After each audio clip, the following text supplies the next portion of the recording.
Good morning. Good morning. Good morning. Good morning, everybody.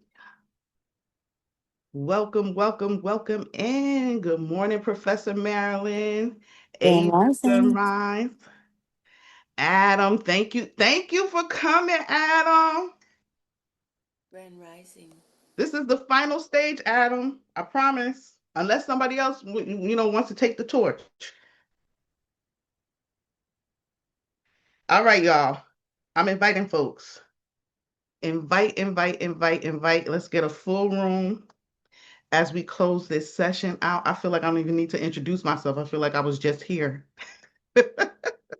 My name is Martine Lissa Malivers, and I welcome you to my session, Diaspora Warz, Black or African American, Part 5 slash theme. All right, this is it. This is it. I mentally cannot take this on anymore. We're going to wrap this up abundantly and rooted in love. So please, if you guys can think of somebody who would enjoy the conversation, can contribute to the conversation, invite them in, or somebody who may need to receive info. Please invite them in the spirit of Shawnee. Let's try to get what's a good goal, Chantel?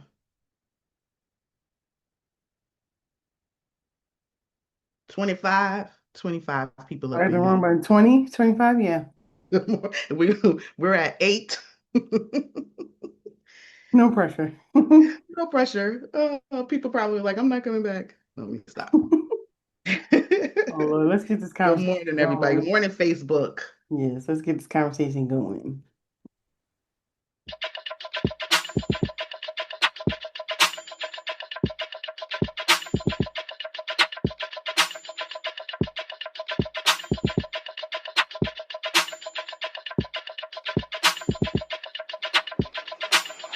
Wake up, everybody. It's time to get up. Wake up, everybody. It's time to get up. Stay woke, stay woke, stay woke. It's time to get up. Stay woke, stay woke, stay woke. It's time to get up. We're healing, we're dealing, we're growing. Together, together, releasing. We're teaching, we're moving.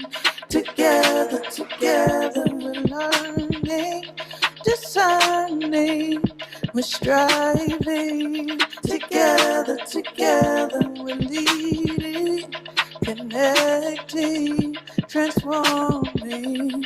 Together, together.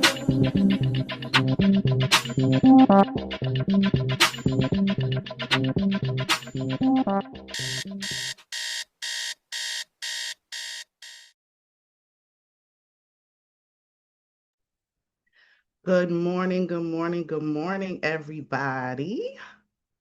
My name is Martine Lissa Malivers, aka the Change Maker, spelled with an I, because change needs to start with me. Not yet, not yet, not yet. What's happening with the slides? We sliding. We slipping and Hold on, sliding.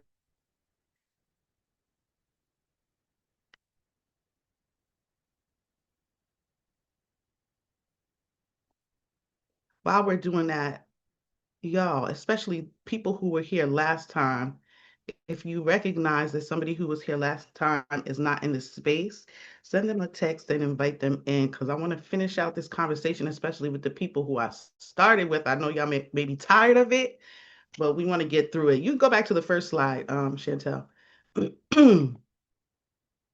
So again, my name is Martine Lissa Malivers, aka the Change Maker, spelled with a capital I right in the middle because the change needs to start with me. I aim to change minds one link at a time. My brand declaration is love always wins the war.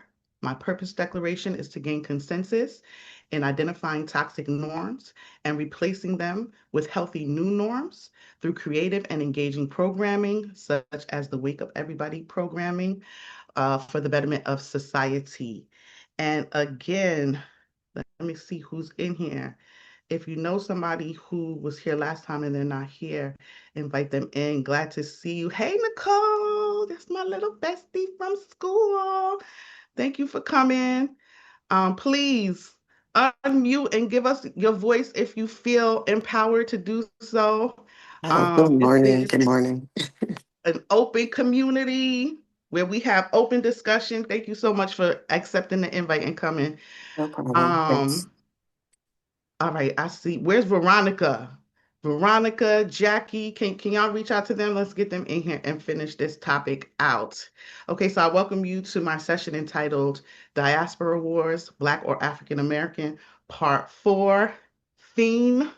All right, I promised Adam this was it. So, one of the things I'm going to ask throughout the session is that we hold our shares, which is what not really what we do, but when I say hold our shares, like really, really think about, is this something that we said last time?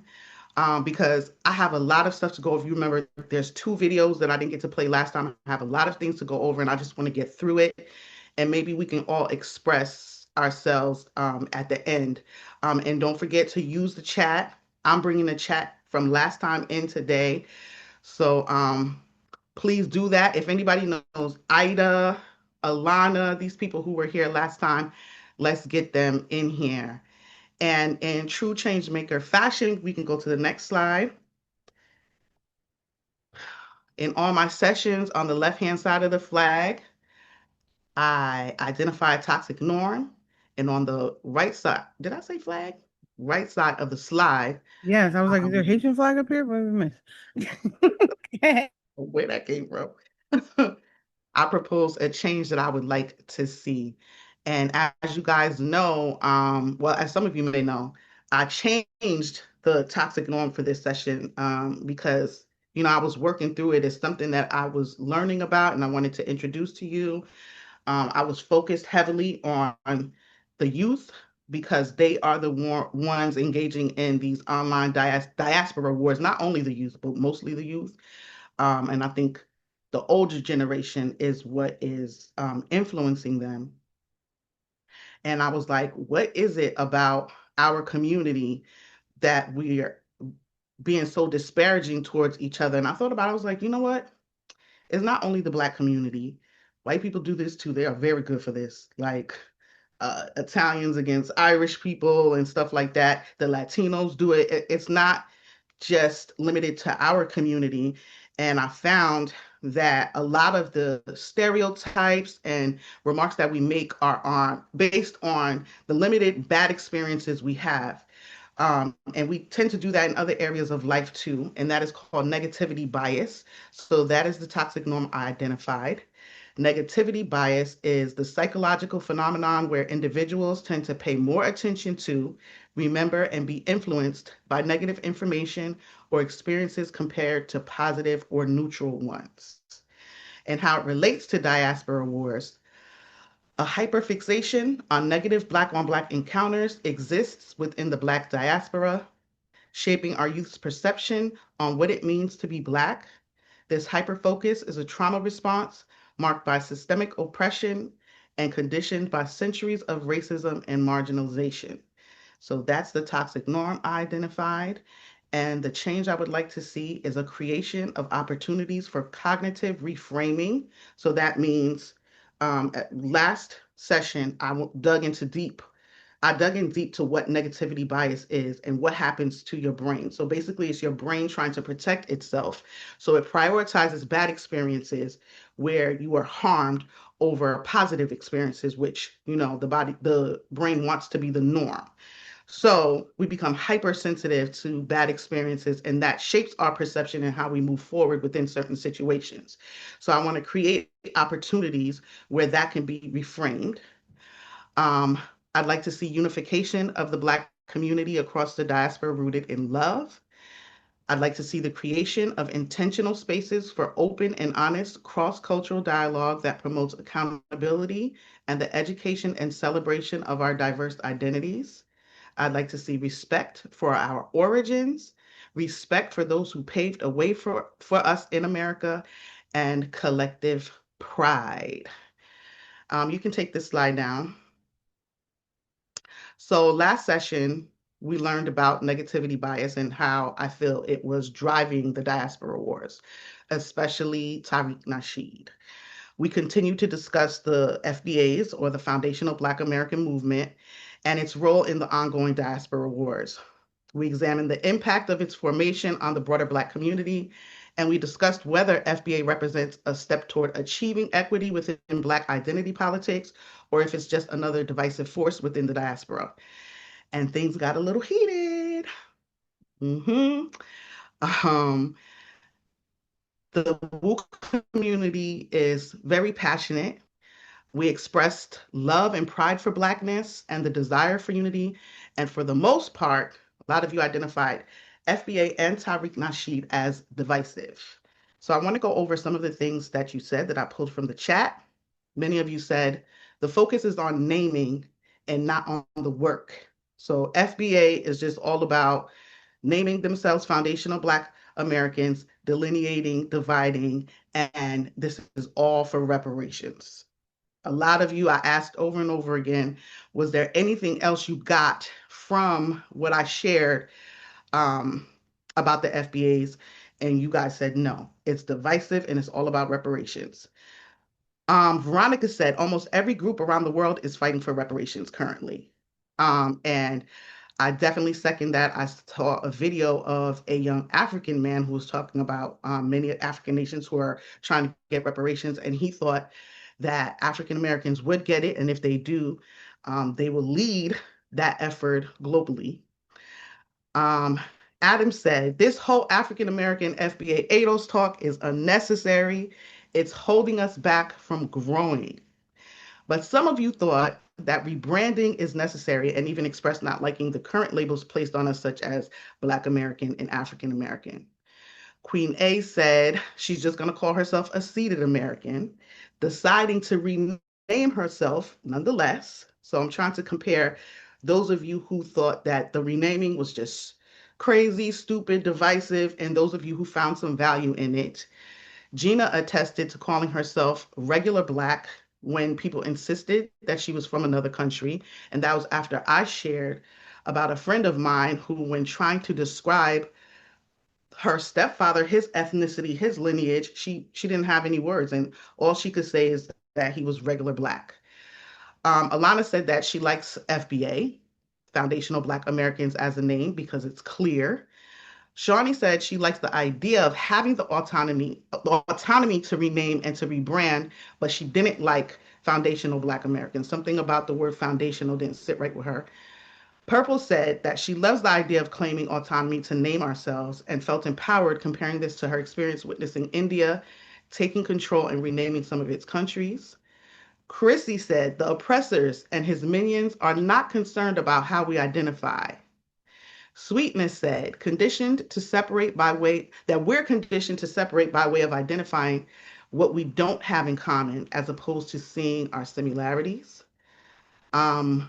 Robin mentioned a Yoruba word. I'm not even going to try to say it, but she said it means roots and upholding tradition. And the response was focused on how the Yoruba people talk down on Foundational Black Americans. And then the rebuttal was that Foundational Black Americans do it to Yoruba people and African people as well. All a perfect display of negativity bias right here in the WU space. And Stacy tried to bring us in. She told us to remember to breathe, which I want you guys to do as well in this session. Don't forget to breathe. Don't forget to check on each other, and let's remain respectful. She said, everyone talks down to everyone, other cultures, their own cultures.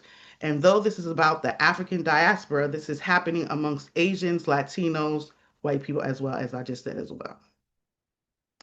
So from what I gathered, the WU community is passionate about unifying and doesn't want to hear anything about anybody delineating. And that's a beautiful thing. Last week, Professor Marilyn's session talked about love, community, um, but what I want to know from you guys is how can a group of people unify with the rest if they feel separated, if they feel disparaged, if there's trust lacking, if they don't see a benefit in unifying, and where there is disrespect on both sides? Why would I unite with you if I'm wondering which one of you are down for me, or whether or not I can trust you, or who out of you guys can I trust? Um, Sweetness asked a really great question. She said, the war, where is it? How big is it? And this is something I often ask myself. Like I've had sleepless nights researching this information and diving into the diaspora wars. And I'm like, is it only a few kids online? But when I think about this is as old as time. I went through this as a kid. And again, I had to remember how this topic came about. It came about from me learning from my daughter, Anna Lana, who was here on one of the sessions, and what they go through, and how Lana on her campus, which is an HBCU, is fighting this on the daily.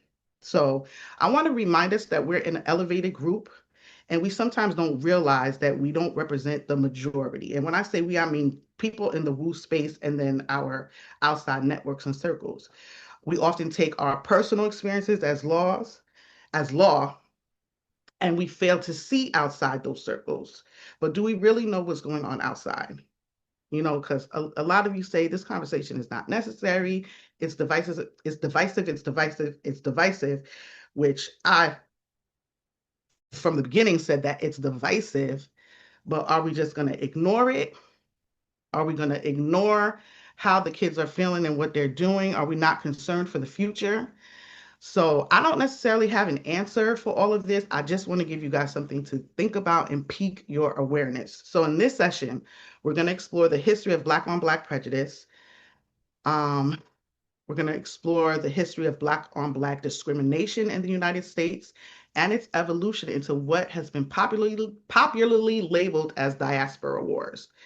We'll also explore the intentions behind the labels Black and African American and how over many years these labels have united and divided us. Finally, we will recognize those who are fighting for unification within the diaspora because they're diaspora wars. So there's two sides to the war. And we'll identify ways we can help pave a better path forward for our youth. And I will be done with this conversation and pass the torch on to maybe one of you if you want to take it on. But it's already spun off into other things that I can do. So I'm hoping to break some ground with this, but after today, we're going to be done with this here. So I have a trigger warning slide. Um, just again to remind you guys that a lot of this can be sensitive, it can be triggering, and for us to just remain calm, respectful, think before we speak, and kind of minimize our sharing today so we can get through the topic.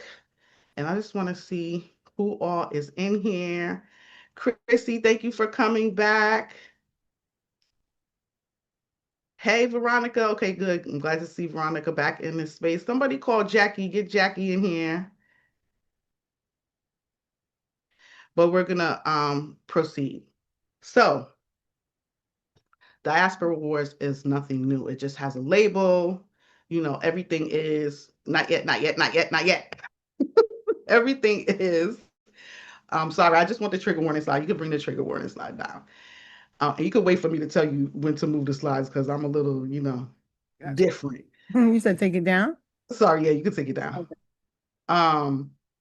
So it's nothing new. It's just branded, going viral. Anything that's going viral, they're gonna make it go more viral. It's out of this world, especially on TikTok. So again, that's part of the reason. I don't know how big it is, how much it's affecting, the Black community. But again, sometimes we put ourselves, especially when we get to a certain level, not saying we're better than anybody, but when we're able to cut down on the BS, we put ourselves in bubbles and we don't realize what's going on outside. But I want to focus on two historical Black figures who were chastised for being foreign. Okay. Um, when we talk about Black history and our leaders, we rarely speak on their detractors that were within our own communities, unless they were a famous detractor. Okay, for instance, Martin Luther King. We know that Malcolm X opposed him, right? We know about that, but we never talk about, or we rarely talk about, the people within the Black community who opposed him. Okay, he was beloved. He was this beloved hero marching for our freedom, but there were people who forbade their kids or other family members to go out and support him and march with him because they thought he was a troublemaker. They feared their family getting harmed or jailed. Um, some people thought he was too high profile, that he didn't focus enough on the issues of the poor, was more middle to upper class. And some people thought he was just too slow to get results. So we rarely talk about that, but we kind of like make the civil rights movement glamorous in the sense of this was a hero. And we only talk about the things, the dogs that bit them and the water hoses and stuff like that, but not what was going on within the actual community. So the same thing goes for these two historical Black figures that I'm thinking about, again, who are chastised for being foreign. I want you guys to, in the chat, and Chantel, if you could read for me, drop who you think I'm talking about. So I'm thinking about two historical Black figures who were major figures. And again, as far as what I'm talking about, we make them glamorous, right? But they actually experienced diaspora wars. They were terrorized. Tell me who everybody's guessing, Chantel. Looks like I'm the only one who took a guess here so far. I said Malcolm and Martin. Professor Maryland said Marcus Garvey. Marcus Garvey. Okay, foreign born. Somebody give me one more guess. Oh, you said foreign born. I did not hear. Yes. They were Yeah. terrorized for being foreign. Stokely. There we go. I want to focus on Stokely Carmichael and Marcus Garvey. Yes, that is correct. So some considered Stokely Carmichael a foreign radical who was detached from the Black American struggle because of his Trinidadian birth and how he later embraced Pan-Africanism. In the media and on the streets, there was a running narrative that he's not really one of us, his loyalties lie elsewhere, and that he's bringing foreign ideologies into the US that don't serve us. This is what some members of the Black community thought about him, and they would outwardly say it. Stokely Carmichael's experience with this doesn't put a dent into Marcus Garvey's experience, okay? Now, there were entire campaigns against him outwardly in print, and W.E.B. Du Bois was on his neck, okay? There was a Garvey Must Go campaign launched by other Black leaders like Philip Randolph, who said that his Jamaican-born ass is not one of us. Okay, he is not truly American.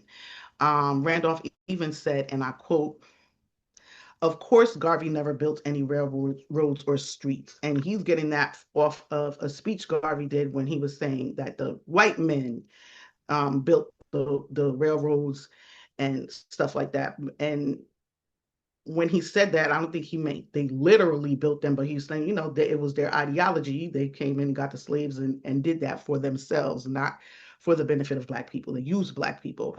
So Randolph used that against him and said, of course, Garvey never built any railroads or streetcars. He just got to America from Jamaica less than 5 years ago. Garvey wasn't here when American Negroes were making this country. Who does that sound like that we've heard in the space? Nothing new under the sun. This sounds exactly to me like Tariq Nasheed. Marcus Garvey was threatened with deportation and even violence. WEB is quoted as having called Garvey without a doubt, he said, without a doubt, the most dangerous enemy of the Negro race in America and the world. Okay? W.E.B. Du Bois and what's the other guy's name? Robert Bagnall.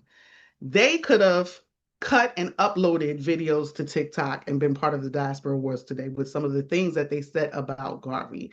Because they didn't only attack his character, they also attacked his physical traits. They called him a lunatic, a traitor. He's an outsider, and WEB often referred to him as West Indian origin strategically to separate him as other than Black.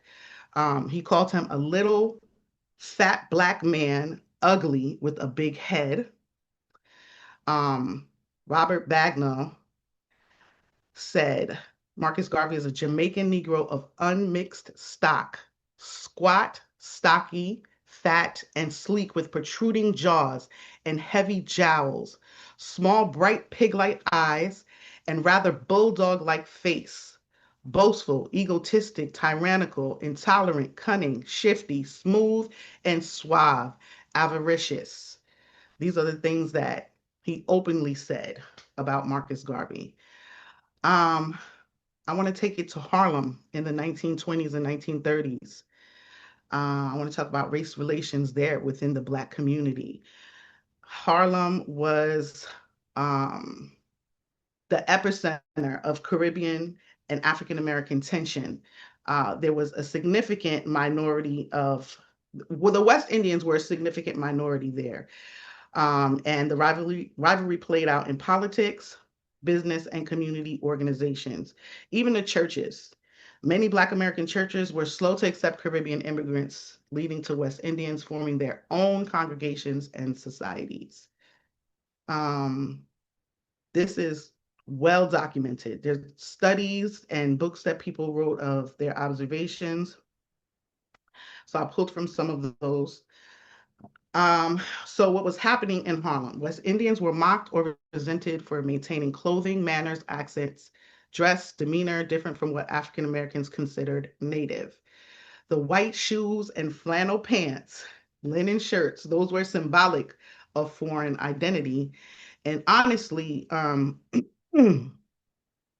was a little strategic on the West Indian side because they wanted to look different. They made sure that the white man knew that they were different because, again, when you come here, you're coming here for a better life. I don't know if anybody ever even thought about the Black people who were here. If there was anything set up, okay, I'm coming, let me get with the Black people who are already here and let's see what the possibilities are.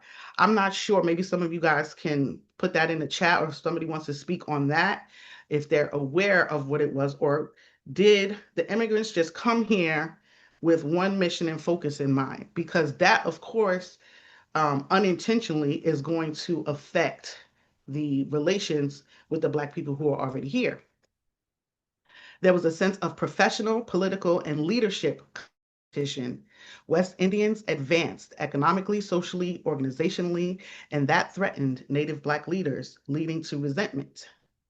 The notion of American Negroes versus foreign-born West Indians was a real social distinction in everyday speech and affair.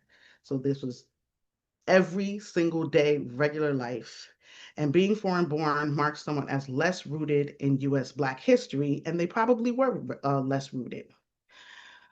So, native-born Blacks often saw West Indians as outsiders who thought themselves superior, as arrogant and ungrateful immigrants with alien ways.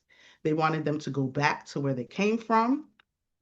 They perceived them as coming here, taking their jobs, undercutting their wages, and being too eager to impress the white man. W.E.B. Du Bois noted that some foreign Blacks increased African American suffering by frustrating our efforts and misunderstanding our ideals. If you really think about the dynamics, you can see that this holds some weight. The West Indians viewed Native African Americans as lacking the ambition and strong work ethic necessary for economic advancement. These stereotypes that minimize the systemic oppression faced by Native Blacks. They felt cultural and they felt cultural and cultural superiority as some had access to better education and that better education than those in the Jim Crow South. West Indian immigrants often maintained a strong ethnic identity, using their cultural background as a structural shield against American racism. They sometimes viewed Native African Americans as having a less defined or less effective group identity. So again, diaspora wars are nothing new, and the reasons behind them still hold true today. But again, Black Americans feel disproportionately attacked, and some want to delineate. And many of us in here are saying that that's divisive and all about reparations. Um, Back in the 1920s, the Native Blacks were saying that the West Indians were taking their jobs. Um, let me check in with you guys. So, having heard the history, hopefully having heard how a lot of the narratives, the sentiments mirror what we saw within this series. What do you guys think? Because at the end of the day, I don't agree with the diaspora wars. I don't agree with the way Tariq Nasheed is handling foundational Black Americans, which I feel has the potential to be a beautiful thing. Because again, I love the fact of naming um, the Black American experience, where it's exclusive, as the Haitian experience is, as the Jamaican experience is, as the Black British experience is, as the African experience is. So, what do you all think now? Are you starting to lean into what I'm talking about, or do you still think this is all just divisive, divisive, divisive? And again, it's divisive, but does Tariq Nasheed, no matter how poorly he's handling it, does he have a point?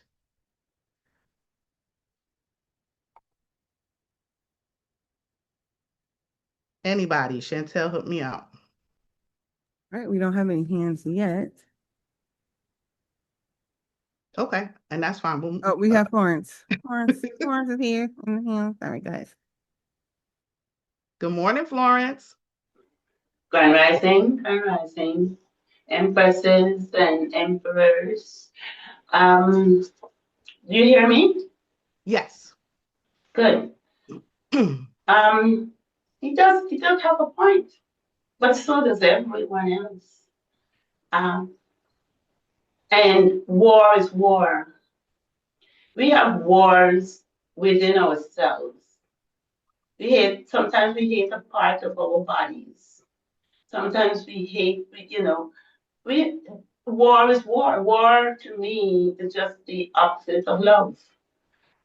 It's just what we denigrate to when we don't love ourselves, when we don't know who we are, first of all.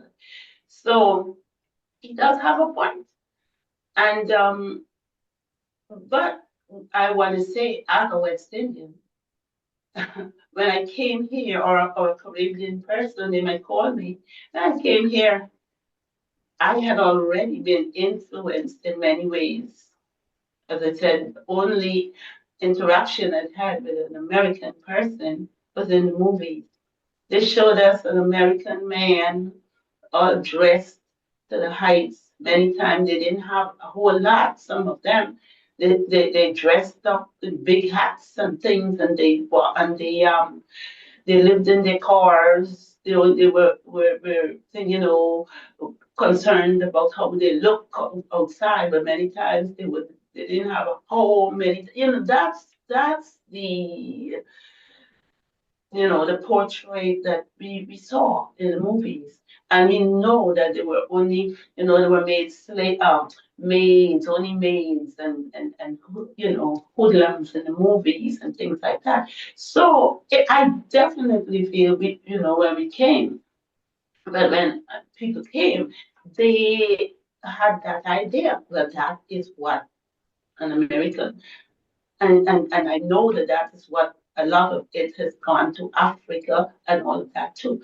So before I don't want to get into anything much more, but what I just want to say, well, I wrote things in the chat already, but it's simple when we remember who we are.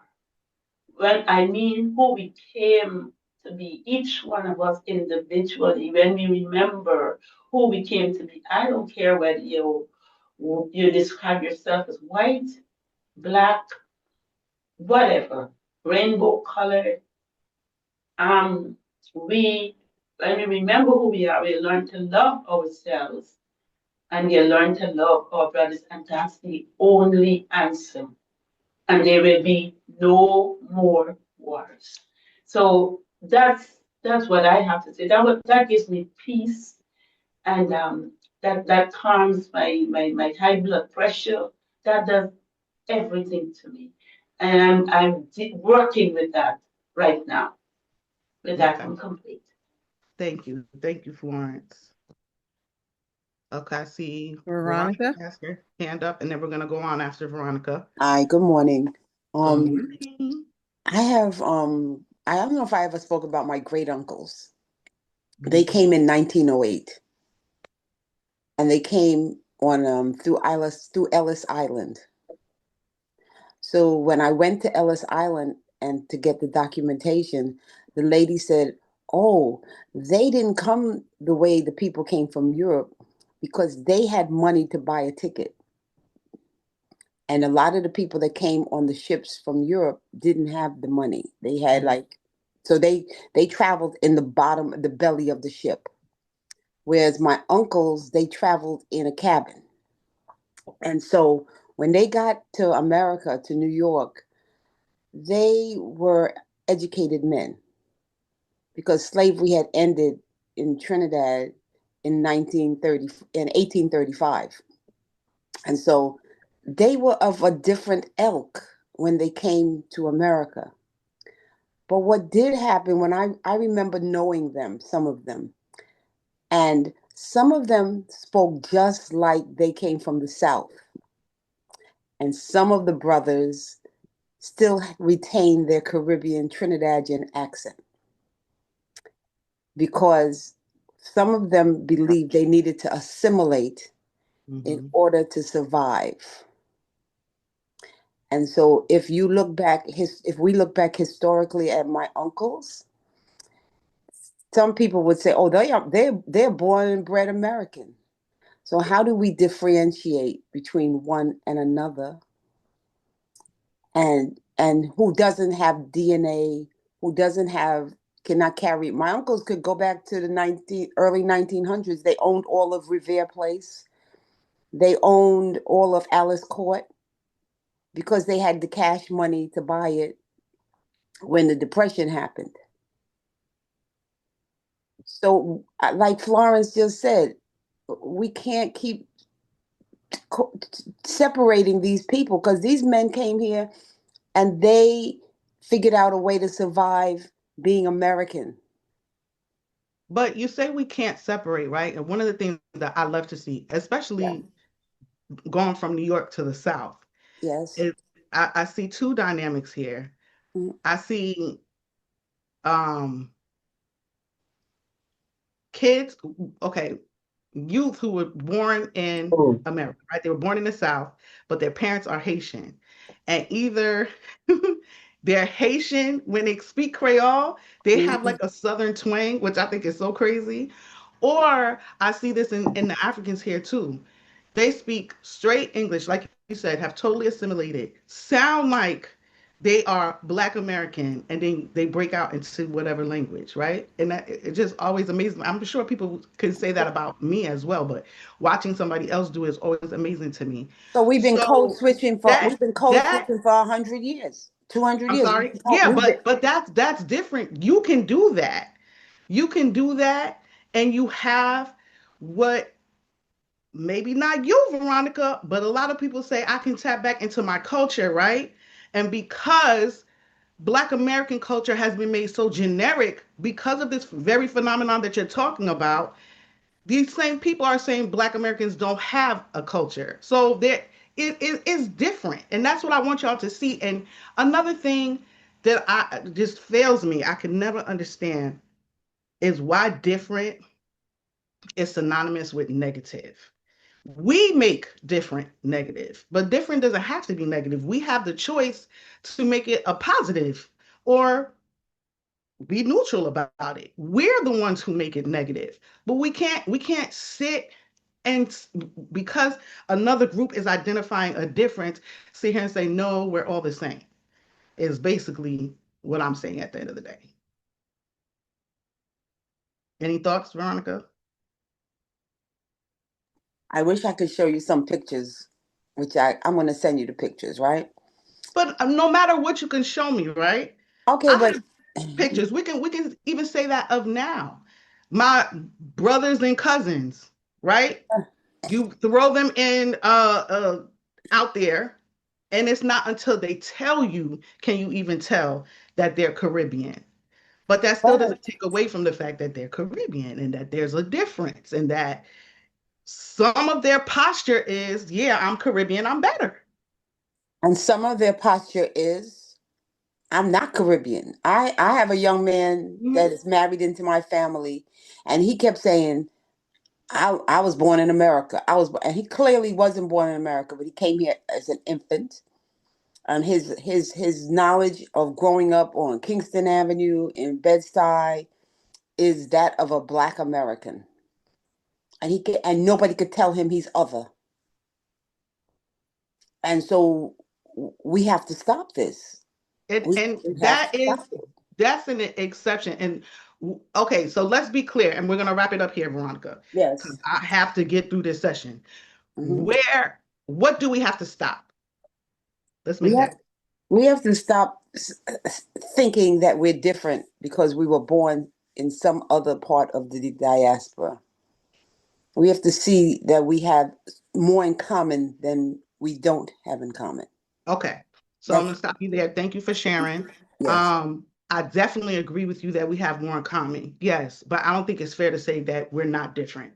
I don't think that's fair. I don't think it's right because we are. We are. And it's not fair. And we do it. Everybody in here does it. When it benefits us to be different, we're going to say that we're different. And then when we have hard conversations like this, we say we're the same. And I say that with love. I say that again because Veronica, you are on my list by the end of this session. Even if I don't change your mind, I want you to have a little doubt on what you're saying. Just a little, that'll be good enough for me. I said I was going to move on after you. This is how I always get caught up, y'all. But I'm going to take Adam Epps because, baby, he has not spoken in this space. I need him to. What do you have to say, Adam? Good morning, Martine. Good Good morning, Blue morning. Nation. I mean, I know this is a very, very touchy subject. I mean, I understand that people are trying to, explain how they were brought up and how, and where they were born or whatever. But I just feel like this whole conversation with foundational Black Americans, African Americans, BIPOC, ADOS, or whatever these labels are popping up. I just feel like this whole conversation is totally, totally unnecessary. And I'm not saying it towards you directly, Martine. I'm Mhm. saying it towards the people who are caught up in these kind of labels. But Because if they're caught up in the labels, why do you say the conversation is unnecessary? Because isn't it necessary for us to get through it? it's necessary to get through, but at the same time, it's unnecessary at the same time because Kojo was on here last time and he talked about Tariq Nasheed, being divisive with the term foundational Black Americans. And I agree with Kojo because why do you gotta, go there for? It's like Why? what do you need what do you need to prove? That's what I want to highlight. I Why feel and what do you need to prove? I feel like I feel like for me personally, I don't have to prove anything to anybody because I think a lot of us forget how powerful we are. That's what I'm So trying to we're gonna leave the ones who may feel powerless behind, especially somebody like Tariq Nasheed, yeah, especially because he just did a whole 180. He just did a yeah. whole 180. That man, his works forever change the Black experience globally. Hidden Colors alone. I really invite you guys to go watch the pre-FBA Nasheed.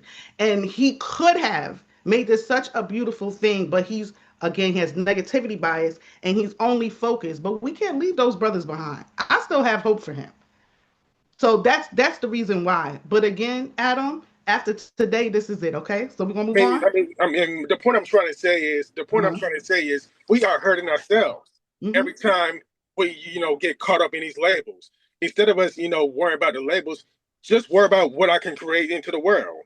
Why try to, listen to what somebody else have to say about you, or this or that or the third? Look, if you don't like me, you don't like me. I'm gonna, continue to shine regardless. And I feel like we all need to have that same mindset and stop trying to prove to the whole world that we're this when everyone is already imitating us. I said it all the time. Black Americans are the most imitated people in the world, and that's facts. And I'm not saying it because I'm born to a Black American father and I was born to a Liberian mother. I observe our culture.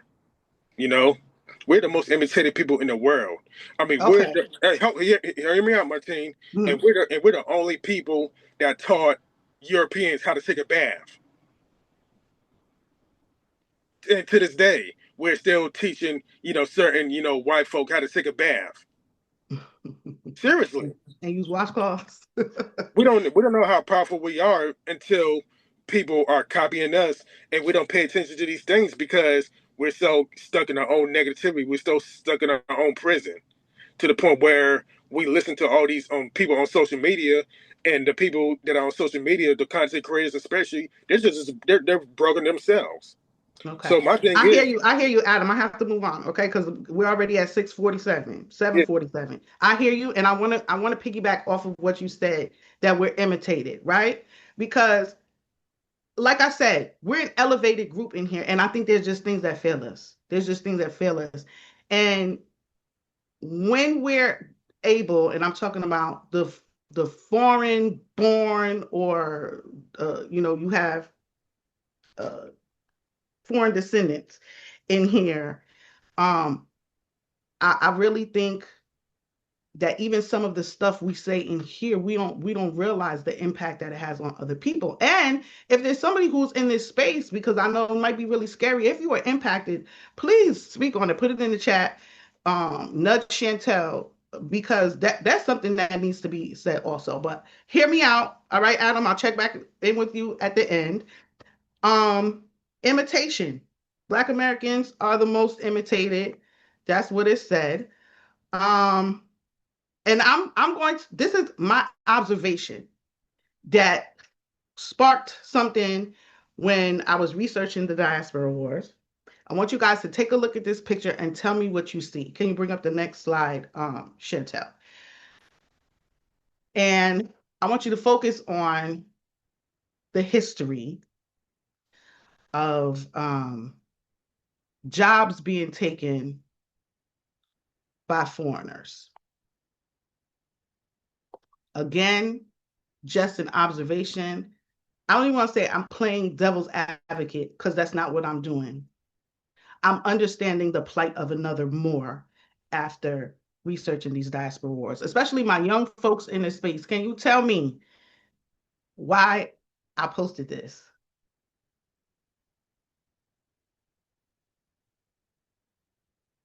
Anybody, anybody, anybody? Okay, I was gonna say, I don't know, am I young?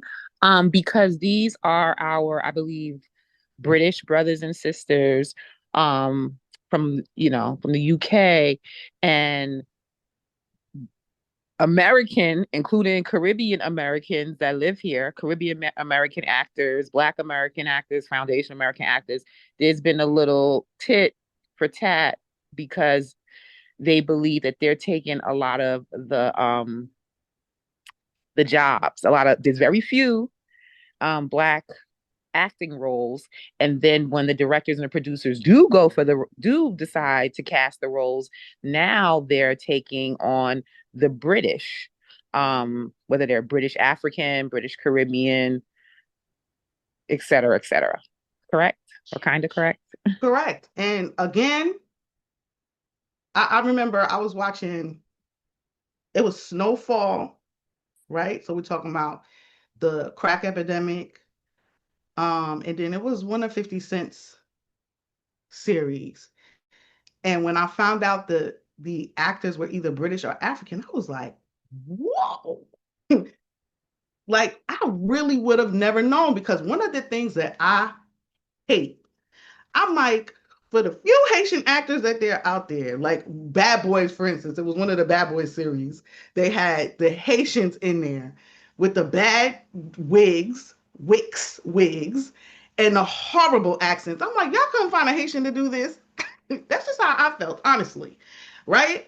And when I started to see this, and again, I did a little research yesterday so I could come up with a full montage, but I started to just organically see this myself. And Whitney Houston, Harriet Tubman, Malcolm X, Martin Luther King, Aretha Franklin.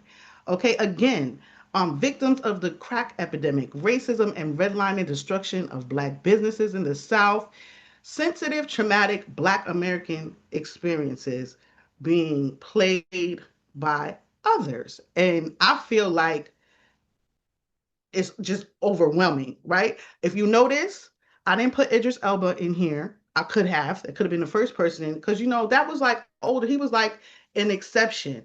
And now to me, it's the norm. And that's okay. Again, I'm just making an observation because I'm hearing what my Black American brother is saying. And I'm like, you know what? Even if you're a little off base, I can understand, because I'm open, which is what I'm asking y'all to be. I can kind of understand your gripe. The thing that's really ugly about this, down to Cynthia Erivo, or Revo, I don't know if I said her name correct, is that there have been tweets and stuff where they got caught out there just making disparaging remarks about how easy it is to cosplay Black Americans, and how they're ghetto and they have to kind of like dumb themselves down to play these roles. Again, just leaving that in the space. We can go to the next slide. Is anybody aware of the controversy surrounding the 2025 Essence Festival? Oh, hold on. I want to say something about the slide. Mm-hmm. This is so interesting because I just thought about this. I was watching Nope the other night, and I can't remember his name, but it's this actor here from Get Out. Mm-hmm. And I said the same thing, and then I felt bad. I was like, because my friend, I was like, do you know he has an accent? Right? And she was like, no. I was like, yeah, he's from Britain. And she's like, I would have never guessed that. And I'm thinking of him, and then I thought of Idris Elba, and I'm like, they could put on this accent like Americans, and you would never know. And I don't see too many Americans playing roles where they have a British accent, right? And so I'm like, is it that simple to imitate us in the sense of like the way they come out as these characters? And then I was saying, why couldn't they just get an American actor? But also, We can't deny this and sweep it under the rug. Again, I don't know what the intention is. I saw this video, Chantel, huh? and I decided not to play it in here because it was talking about a specific industry. It was talking about schools, and the white man was there Huh? whistleblowing. And Huh? he said they purposely import Africans in order not to hire Black Americans. And I was like, whoa. Wow. And it was a very short clip, and you know how that goes, right? There wasn't enough context, but it's Right. plain to see. Uh-huh. Um, yeah, I was just like, if you don't know, some of these you don't know until they're doing an interview. You're like, whoa, where that accent come from? You were British this whole time, right? So you don't know that. And then and we made the joke when we were clearing, but it was like, this hair make me feel Puerto Rican, right? He's like, wasn't Selena Puerto Rican? He was like, no, the actress was Puerto Rican. He's like, Selena was Puerto Rican? Jennifer Lopez was Puerto Rican and Selena was Mexican. And they had a lot of issues with that in the making of that movie because she was a Puerto Rican born woman from the Bronx. And you have this Taina Mexican from Texas that you're imitating, right? And so the Mexican population, they were upset about that. Do we love this movie? Yes. So, that's the other part. Like they do perform, they do show up and show out in these roles, but where do you draw the line with people who need work in this country? It's kind of like jobs in general in America, and we're like, oh, the immigrants are coming taking the jobs. So this is just acting now, but I'm just thinking about it in both industries. Thank you. Yeah. So you can go to the next slide. And again, is anybody aware of the controversy with the 2025 Essence Festival? So you guys are probably familiar with Essence magazine. Susan Taylor, actually, I think she was the editor for many years, is Caribbean. And one of the videos that I watched was that Susan Taylor was so graceful and respectful of what the mission of Essence was, which was to highlight and celebrate the Black American woman, right? And so things were kept that way. And the Essence Festival is this huge festival where you usually held in New Orleans, where people where the black businesses come together and then just, black American femininity and culture is celebrated. And this year they decided to have they try they I think they said one of the CEOs was African, so they switched out some of the leadership. They locked out a lot of the local black businesses there. Again, because they're trying to expand. And they had battle of Jollof versus Jambalaya. And a lot of people were unhappy. Is anybody aware of this? And regardless of whether or not you're aware, I want you to look at this ad and just, again, put yourself in somebody else's shoes to see why they might feel slighted, even just by the ad. Anybody? Where's the ad? Is it showcasing?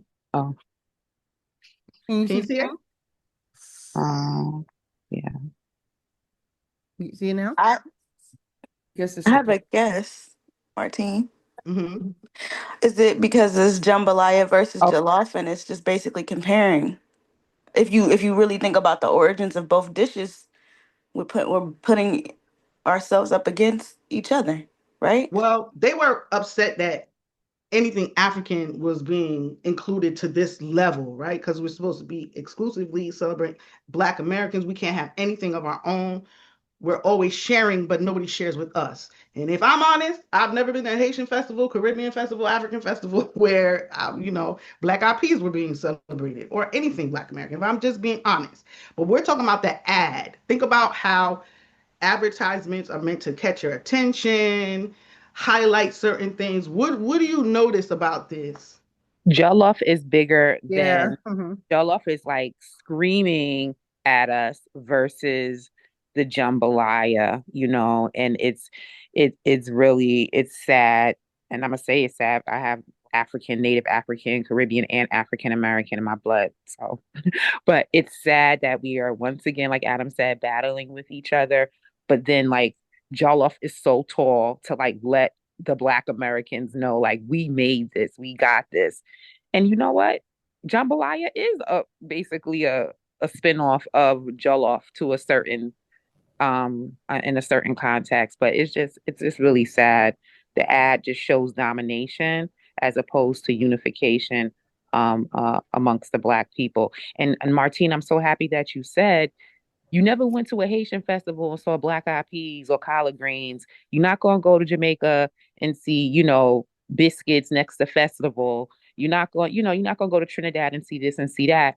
And it's the same thing, not to bring up this reparations thing, but if there is some black Americans that went over to Jamaica or Trinidad, 100 years ago, and then tried to claim the Jamaica reparations, the Jamaicans would have a problem. Trinidadians, Haitians, everybody would say, no, You're your going people too are. far, sis. You're going too far.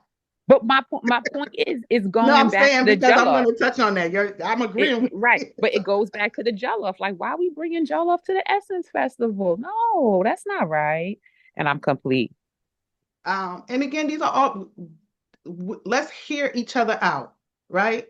Um, I don't, and as far as us competing against each other, I see that as, friendly banter. I mean, jollof jambalaya, we all know that Haitian rice is the best rice. So, like, Okay. I mean, Here, that's that's not a whole that's nother not a conversation. discussion.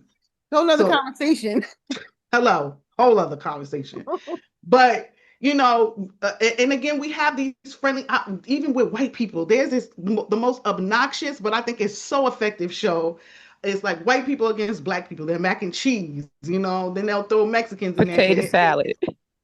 so with the hilarious, with the right? raisins, with the And I raisins. feel like that's not divisive. It's actually bringing us together humorously. Go to the next slide, Chantel, so I can show But you also, this. like you said, oh, we have some hands up too, Latifa and Nija. But like it's a spinoff. That My hand was up first. which one? Oh, Marilyn, I thought you spoke. Wait, who's speaking? Let's see. I got a few hands up. So, Professor Marilyn, did you speak first? No, Okay, Wait. Let me so the speak. I line put it up. in the Let chat. me speak, I'll let please. everybody else speak. I Let put it me in the speak, chat. please. It's 7 o'clock in Houston, 8 o'clock in New York. Shoot, 5 o'clock where Oh, Kaisha is. yes. If anybody has to leave, I encourage you to come watch the replays. If you can stay, please stay. We're definitely gonna go over today. Hopefully not a lot over. I can't go a lot over. But please stay through the duration. Let's finish this conversation out. And I'm gonna ask that you keep your shares very, very, very short so we can get through this. Because I said I wasn't even gonna take any shares, Professor Marilyn, and I'm gonna call on you again, Professor Marilyn. So Was that Aaliyah at first then? I was sure. first, No, and I I mean, put it in the chat. Okay. I'll defer to let other people speak, and then you can call me when you want to. Okay. all right. So You're on I my guess that's agenda. her speaking. Okay. We Thank have you, Professor Marilyn. we have actually Latifa was next and then Nija. Actually, Sister Nigel's hand was up before mine. I put mine down because I thought we weren't going to speak. But then Yeah. when Sister Martine said we were, go, Sister Nigel. Okay, yeah, you were there and then you went down. So I was trying to respect the original Come on, lineup. y'all. Go Come ahead. on. Yeah, Nija. Good morning. So, Martine, I'm trying to lean into this conversation and I'm having difficulty because this conversation sounds like we are using the master's tools against one another. Mhm. We are. And so that's one. Two, I had to look up Essence because I was a lifelong subscriber of Essence. I was born in this country. My parents were born in this country. My ancestors came from the motherland. That said, in all my years of reading Essence, it was never clear to me that this was just for Black women in America. For me, what I thought was this was for Black women across the world. So I had to go, as you made that statement about Essence being for Black American women, to read the demographic of Essence. And what I read sounds as if they're using the the African American woman and Black women interchangeably. And for me, Black does not just mean America or American born. And then my final point is on this ad that's up. When I look at this, I don't see conflict between Americans and those from the continent. What I see is a fun competition for people who make rice, similar to if you've ever gone to an HBCU football game or if you've ever gone to a Battle of the Bands band competition.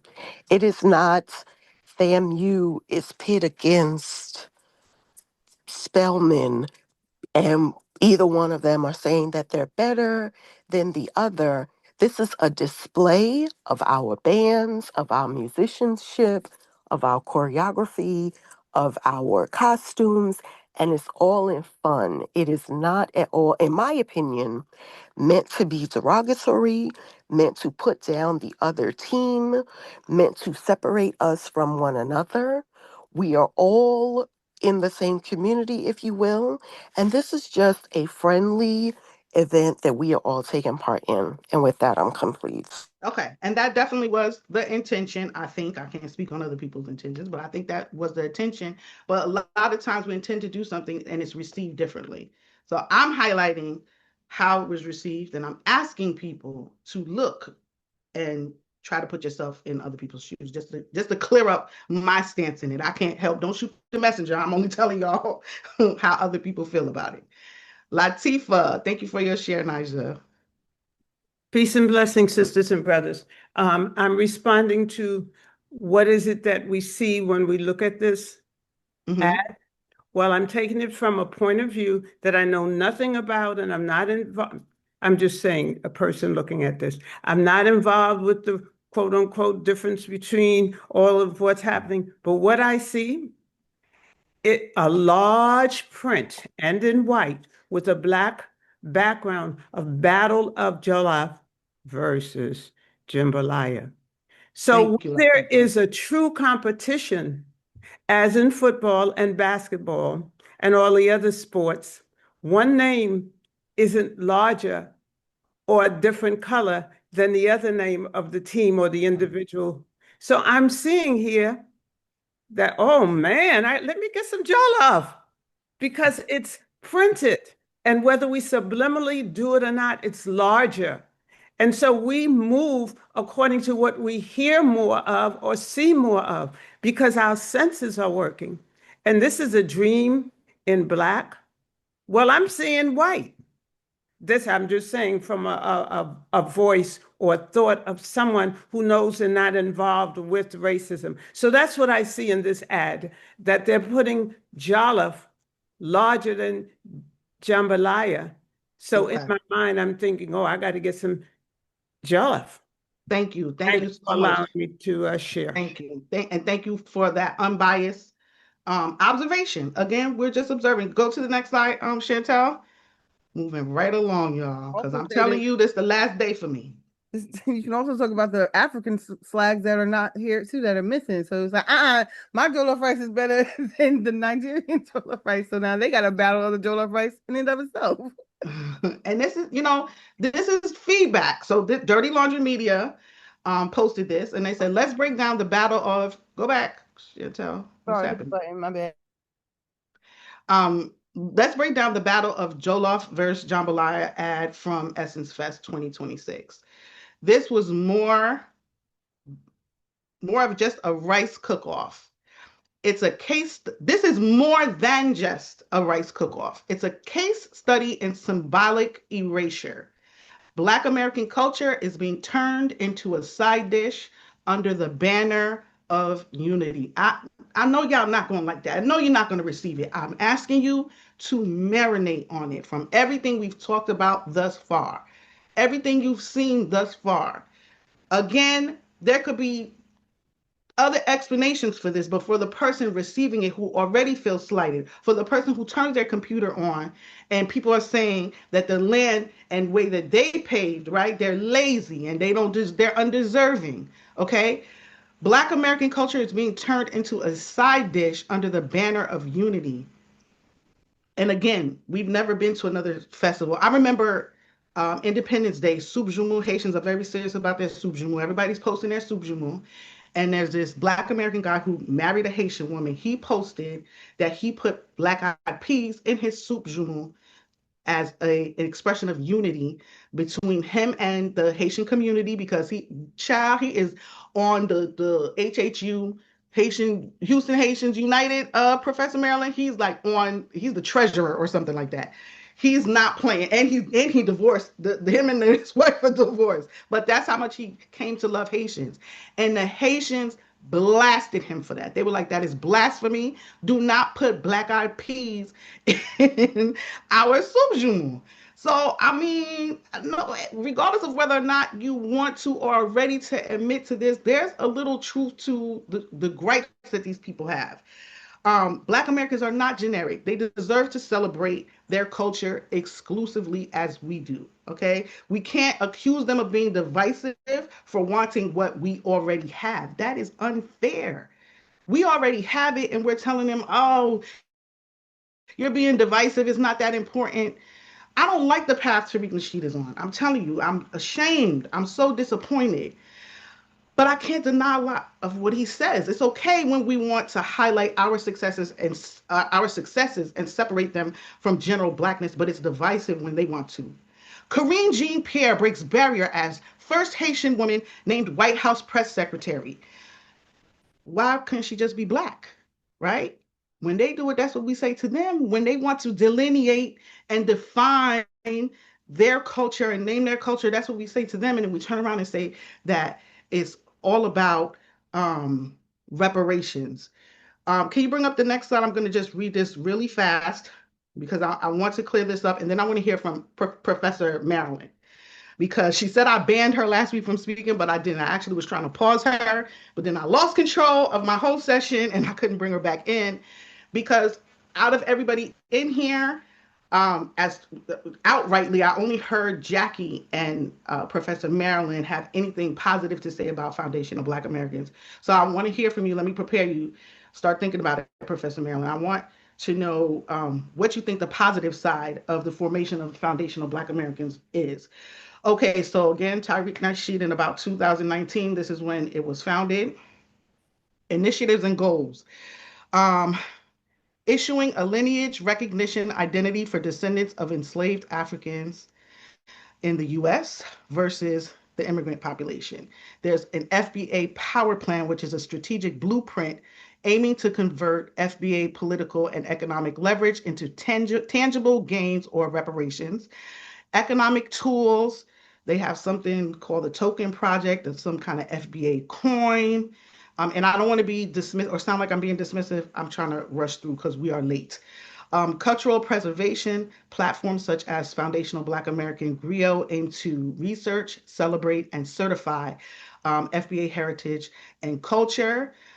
There's some policies, again, reparations, legal protections, things of that nature. And then I thought it was important to see, okay, well, what are your actual achievements? Um, and it says because FBA is more of a lineage identity designation than a formal institution, documented measurable policy wins or actions, achievements are limited in mainstream academic or policy literature. Okay. And again, they have the white paper, they have that FBA power plan, but I don't know if it's being executed because all I see Tariq Nasheed doing is defending himself in the Diaspora Wars online. Again, if you go to his YouTube page, that's all you see. And it turned me off so bad. But I started to listen to some of the interviews and things. This one lady came on and she was like, "You're Haitian. You're Haitian and you're Cuban. Oh, why did you make 1804 if you're not Haitian?" And it was a Haitian woman doing it. And I was like, oh my, what is wrong with this woman? And y'all heard me talk about, ever since I started talking about Tariq Nasheed, I talked about how I felt about 1804. And I thought it was beautiful that I learned so much about the Haitian Revolution from a Black American, who did so much research on this. And all she did was berate him. So I feel sorry that that's what he's choosing to focus on, but his sentiments are not coming from nowhere. So let's take this down and let's hear from Professor Marilyn. And then you can start preparing to play that first video. Did you have a specific question, ma'am? My specific question was, what do you think the positive aspects of foundational Black Americans? Because I know you didn't have all negative things to say about them.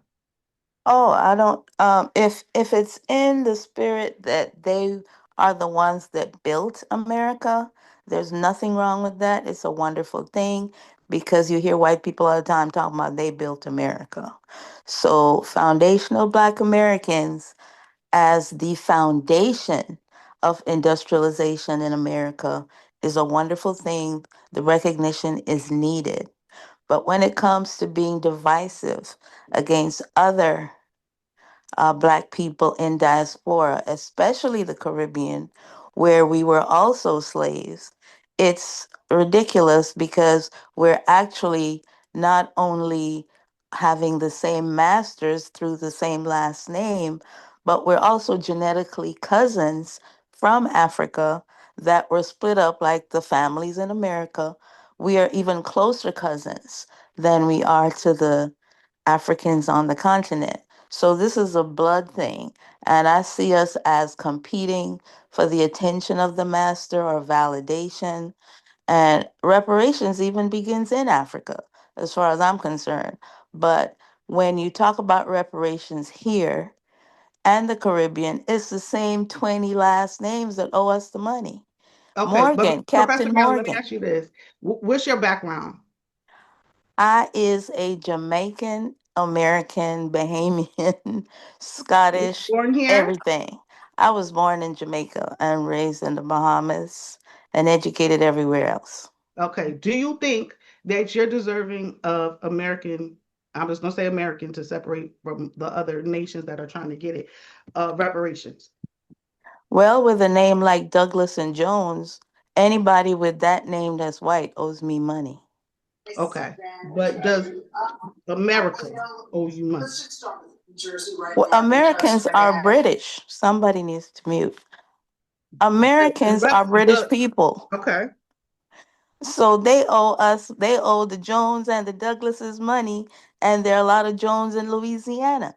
There are a lot of Jones in Jamaica. There are a lot of Jones all over the planet that even if they're mulatto, they are owed Jones money from white Jones. So then you could get reparations from here. You could get is it Jamaica? I don't know about these efforts, but if you get That yeah, actually Jamaica and Barbados started it first. So okay, we're so talking you about can what we get see here. reparations from there too. No, I think we need one pool to show how intimidating that would be and how crippling that Beautiful, would but that's be, not what we're talking about right now. so Jamaican that it's reparations are divided here. up Listen to me, equally. Marilyn, because I have to rush. Jamaican reparations are here. American reparations are here. Okay, you can if they were separate, not a Hmm. pool. Hmm. Could you get them from? Do you think you deserve them from America and Jamaica? I deserve them from, we are talking Caribbean reparations. Nobody's saying Jamaican reparations. That's a myth. Okay. It's Caribbean Yeah, reparations we're talking about myths because there ain't no reparations right now. We're talking And about African American reparations. Yes. do Africa if they had them in Africa or Jamaica, and this Hmm. is for everybody to answer. Drop in the chat. Anybody who can prove their Can lineage Black gets it from where Americans? the Let me lineage ask my is. question, Marilyn, please. Can Black Americans go outside of America and get reparations? There's Yes no or no? reparations outside of America right Mm, now. there are no. There's Okay, all right. You there's don't want to none play. That's fine. That's fine. anywhere. That's fine. That's fine, Marilyn. Did you have anything else to say? And I'm sorry. I'm not being rude. It's 7:16. I have 4 videos. No, I put my stuff in the chat because I Okay. was doing it at every time something came up. But reparations for Americans is due to Americans. How about that? Reparations to I mean, Canadian Marilyn, you should have said Caribbean. that. Okay. All right. I All right. am answering your question. Let me Give Black thank Americans their you. money. Thank Okay? you. Let me say something. Let me Mm-hmm. say this, and then I want to move to the video. And thank you for your unbiased thoughts. And I'm not saying everybody else is being biased. I really am, but on the FBAs, which again, let's be clear, divisive, absolutely divisive. Right now, not productive. Um, Definitely not productive and not unifying at all. But I can step into their shoes and see. Okay, my name is Martine Lissa Malivers. I was born to Frank Latour and Marie Malivers. Frank Latour came here in the late 60s or early 70s, as did Marie Malivers.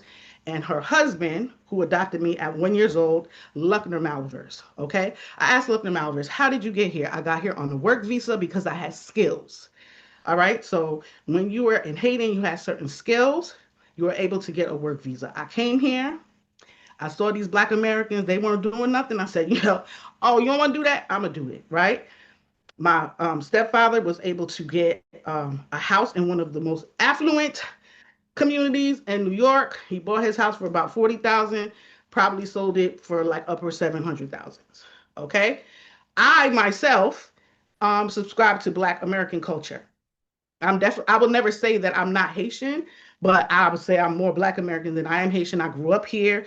I don't know about the Haitian struggle. I don't know what it's like to have to go get your water from a well and go pee in a hole. That's what my people who are currently in Haiti and who were in Haiti when I was growing up, that's what they were doing. That's not what I was doing. Had I followed my Caribbean family's values, I probably would be further along than I am. But I decided to go otherwise. That was a choice that I was made. I was not limited, even though under FBA standards, my parents were here before 1970, or maybe it would only have to be one of my parents. Um, even I don't think that I am deserving of reparations in America. My mind could change when I think about what these people are talking about. I see where they're coming from. There are 48 million Black people in America.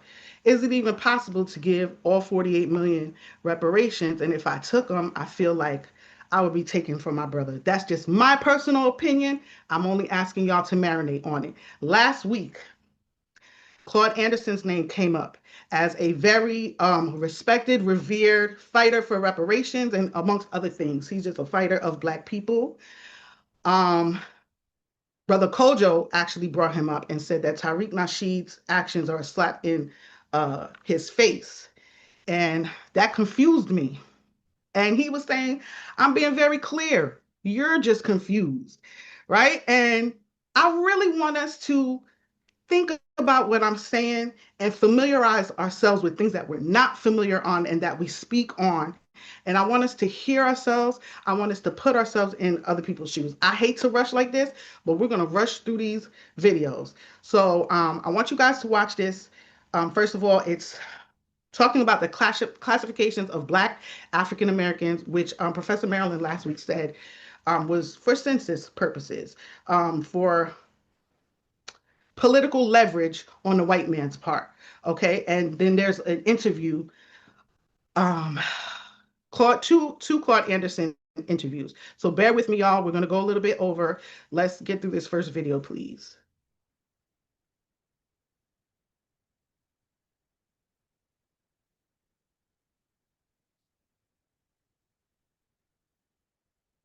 What is race?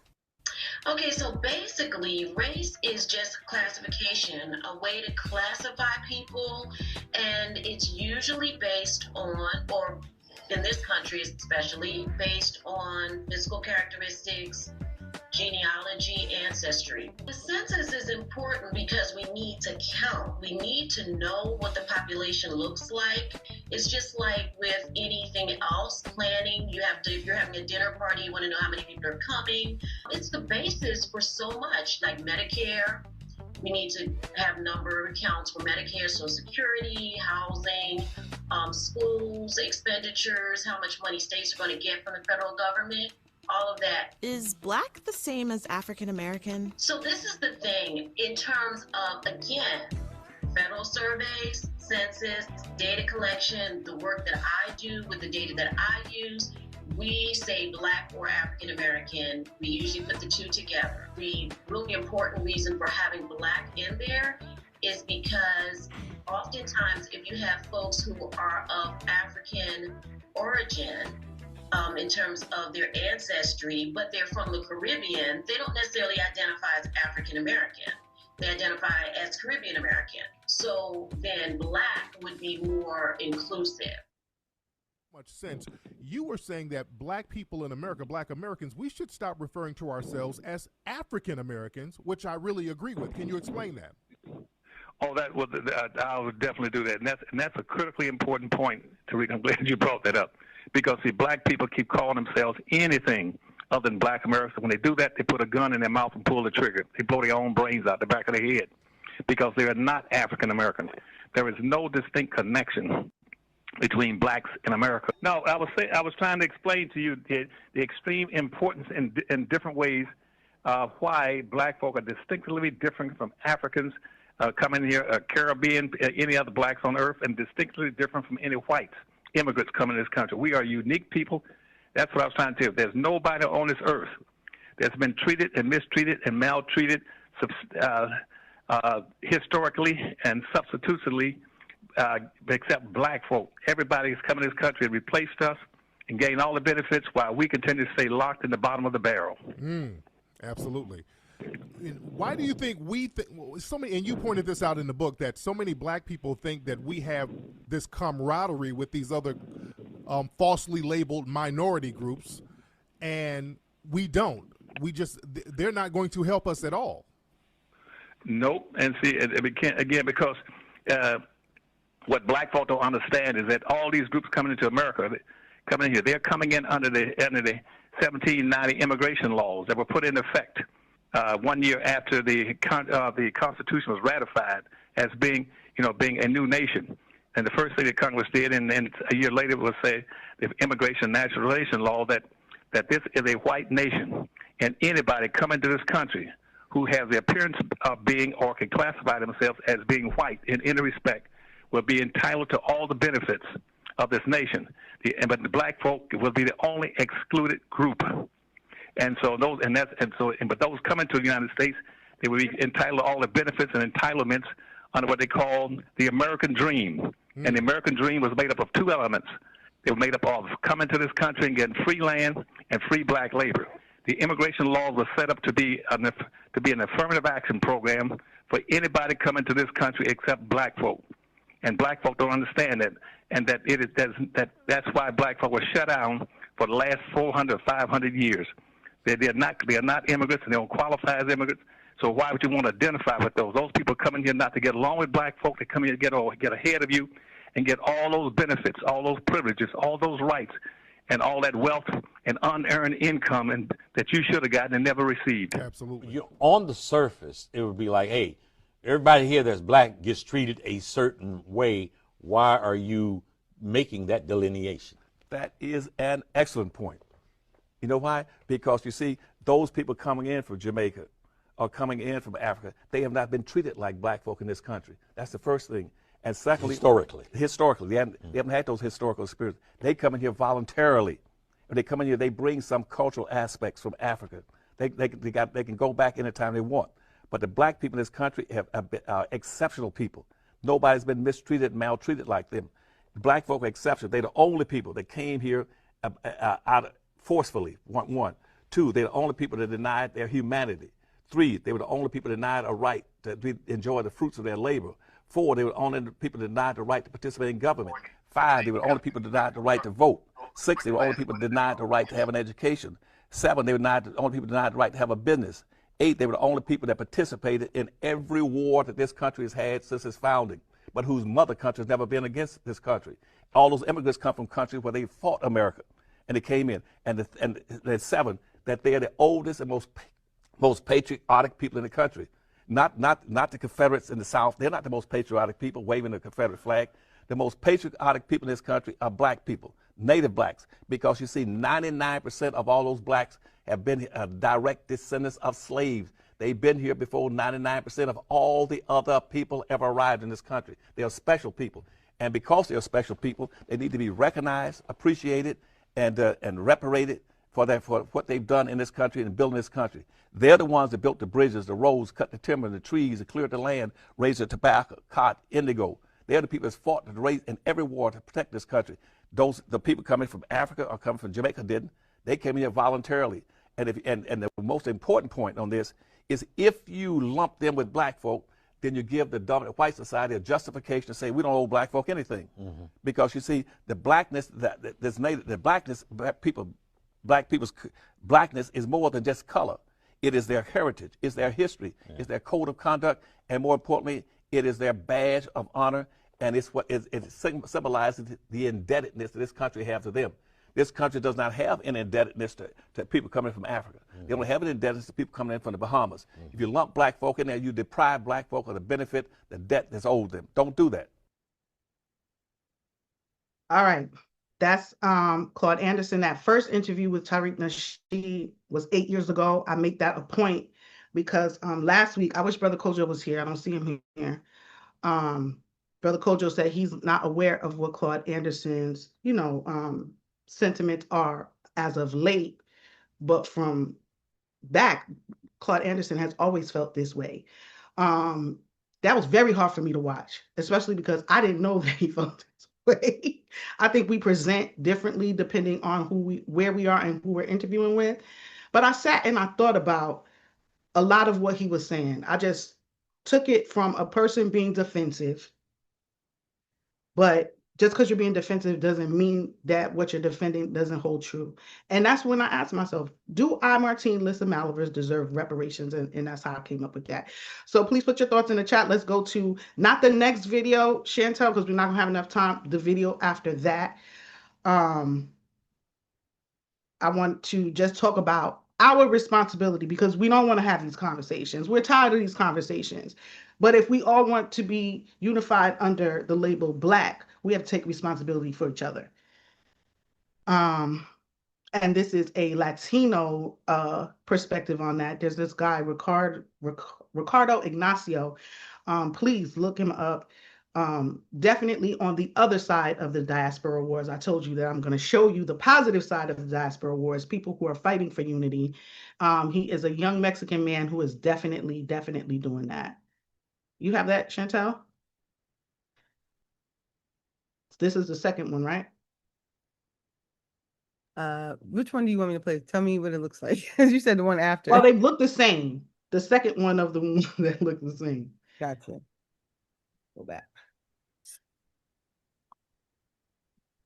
I just want to make clear to Black Americans this, like, hey, don't look over here. Look that way. That's them. We don't be walking around in the streets of New York. I be telling Black people in their face, me no Black, papi, me no Black. No, that's not us. And that's all I wanted to say. I do want to give you something that I want you to think about it. And if you want to respond now, yes. But if you want to go ahead and take it home to think about, by all means. I want to give you guys some context because there was another video before it. So this is a Panamanian woman who identifies as being Black, and she wants us to know, the rest of the Black diaspora, that not all Afro-Latinos have that rhetoric of I know Black. She's a proud Black woman, and she's very critical of the FBA movement. And I wish I could have showed you guys the first clip so you could see the Mexican guy's perspective on it, which is more so you're allowed to identify as Panamanian, as Black. You're allowed to show all your layers, but you're trying to stop them from doing so. Again, aside from the divisiveness. So this is her letting us know that she's a proud Black woman, and not all Afro-Latinas say, I know Black. Okay, you can go on. Damn it. Hold on. I just want to make way. That's them. We don't be walking around in the streets of New York. I be telling Black people in their face, me no Black, papi, me no Black. No, that's not us. And that's all I wanted to say. I do want to give you something that I want you to think about it. And if you want to respond now, yes. But if you want to go ahead and take it home to think about, by all means. Pero si tú piensas que you could respond to it now, by all means. So listen to what I'm going to tell you, please. Listen to everything before you respond, okay? You said Black Americans want to put all of us Afro-Latinos in one category, bunch us all together, okay? Mira, listen to what I'm going to tell you, please. Afro-Latinos bunch themselves together, whether they understand or not, by identifying as Afro-Latino. You see, here's the problem with the people who grab an umbrella terminology to identify an entire people and then get mad because the label now has this baggage, has this bad reputation. You took it on when you identified as such. Like us, for example, you and I are from Latin America. Therefore, we by default ignorantly identify as Latinos. So everything that Latinos do, like a Marco Rubio as a Latino, we take that on. And it's our fault. Why? Because we are in full control of identifying as such or not. In this particular case, you as an Afro-Latina. So here we have all these people from Latin America, whether they're Black Latinos, Afro-Latinos, Black Hispanics, Afro-Hispanics, nonetheless, they all chose this umbrella term to identify as a whole, regardless of their particular national background. And because of this, you in fact have made the choice, you as, although you're from Panama and you don't agree with the Dominicans, me no Black, you don't agree with that. But if you both identify with the same terminology umbrella as a Black Latino, guess what? You have no choice but to take that on. So now every time you identify as a Black Latina, every time, let's say for the sake of argument, that Black Americans or a Black American were to say, see, the thing about you Afro-Latinos, if you were to say, well, not me, but que te ganas, what's it benefit you to say, not me, if you are part of this particular group because you went out of your way to identify as such? So that's what umbrella terminologies do to us. We choose to take on these umbrella terminologies and everything that comes with it, the positive and the negative. We have to own it, and we have to go out of our way to fix it. The amount of times that I, as somebody born in Mexico, has to come out of his way to correct or to try to address all the anti-Blackness, the anti-Indigenous, the colorism of Mexico in itself is insane. The amount of times that I have to come over here and try to talk to people, look, y'all, here's the complexity of the term Latino. I am considered You that, can, you can y'all. stop it in But I don't identify myself as such. because of time. And we can go to the next one, Chantal. So we have to own it and we have to fix it. We all Black. We want to be unified until things get ugly. We have to own it and we have to fix it. That's all I'm asking of you. Stacy said we're rushing through this. This can't be rushed. I agree with you, but this is part 4, technically part 5. I have to release this. I implore anybody who wants to take it on, who wants to spin off, please do so because it's a conversation that we do need to continue having. But I didn't want to leave on a negative note because, like I said, this is a diaspora war. There are 2 sides to the war. There's warring within this side, but there's a positive side. And I highlighted a lot of Africans in this montage. Thankfully, somebody did the work for me because, again, disproportionate against African Americans, and I think the disproportion is coming mostly from the Africans. Again, there's an influx. The actors that I showed you, who Black Americans are saying are taking their jobs, many of them in taking those roles have made disparaging remarks on Black Americans that they've had to retract and apologize for. And now they're rich. They're rich off of this. So again, just a seed planted. Don't shoot the messenger. But I do want to leave on a positive note. And after this, I am done. Okay, Adam? This Diaspora Warz, Part 4 theme. Go ahead, Chantel.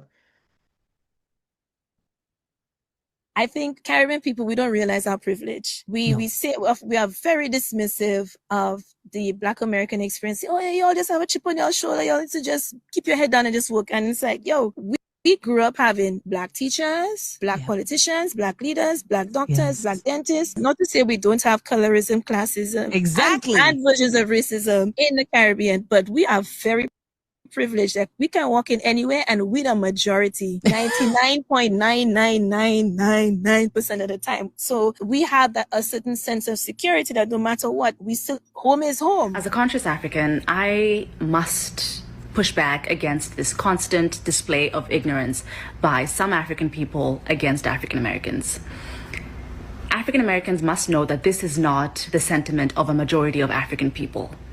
The constant disregard and disrespect of African American accomplishments, of their struggle, of their grace, of their excellence, of their fortitude must stop. It is embarrassing, it is heartbreaking. African Americans must know that this is not the truth. If you ever get a chance of visiting the continent, if you've ever visited the continent, you will know that you are loved, you are supported, and you are embraced as a member of this African family, because you are a member of the African family.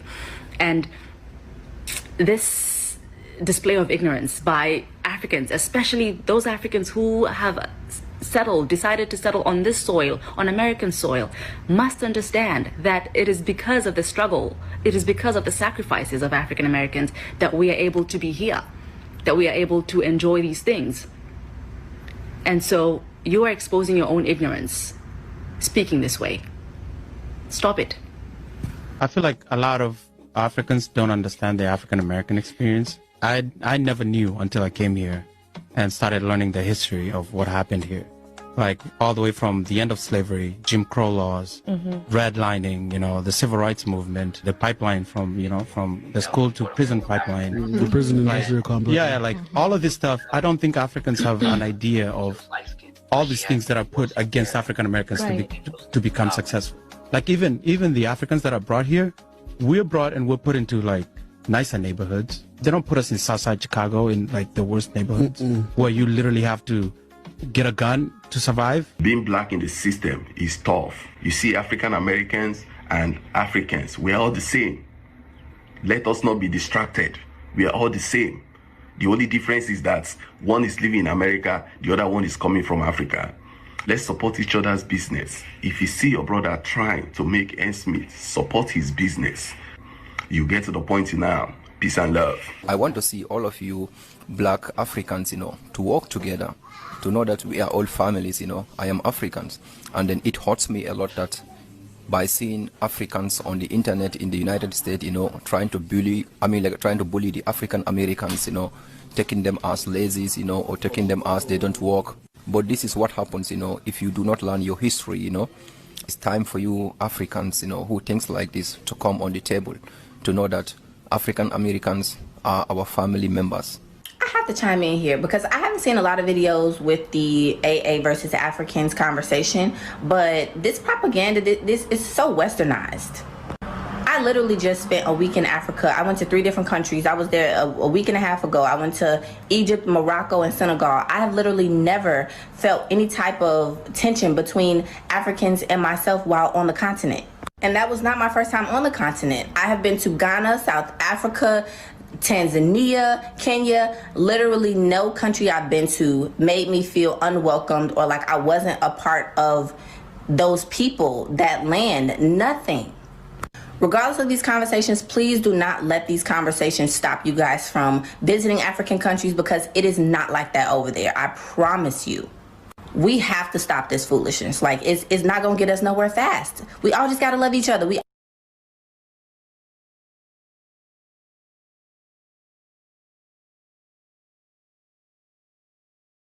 You're muted, Martine. Okay. Again, it's a war. There are 2 sides. And then I'm just leaving you all with something to think about. So we are already 11 minutes over. I don't know if we want to, what you want to do, Chantel? You want to read some from the chat or? Oh boy, the chat. Where you want to start?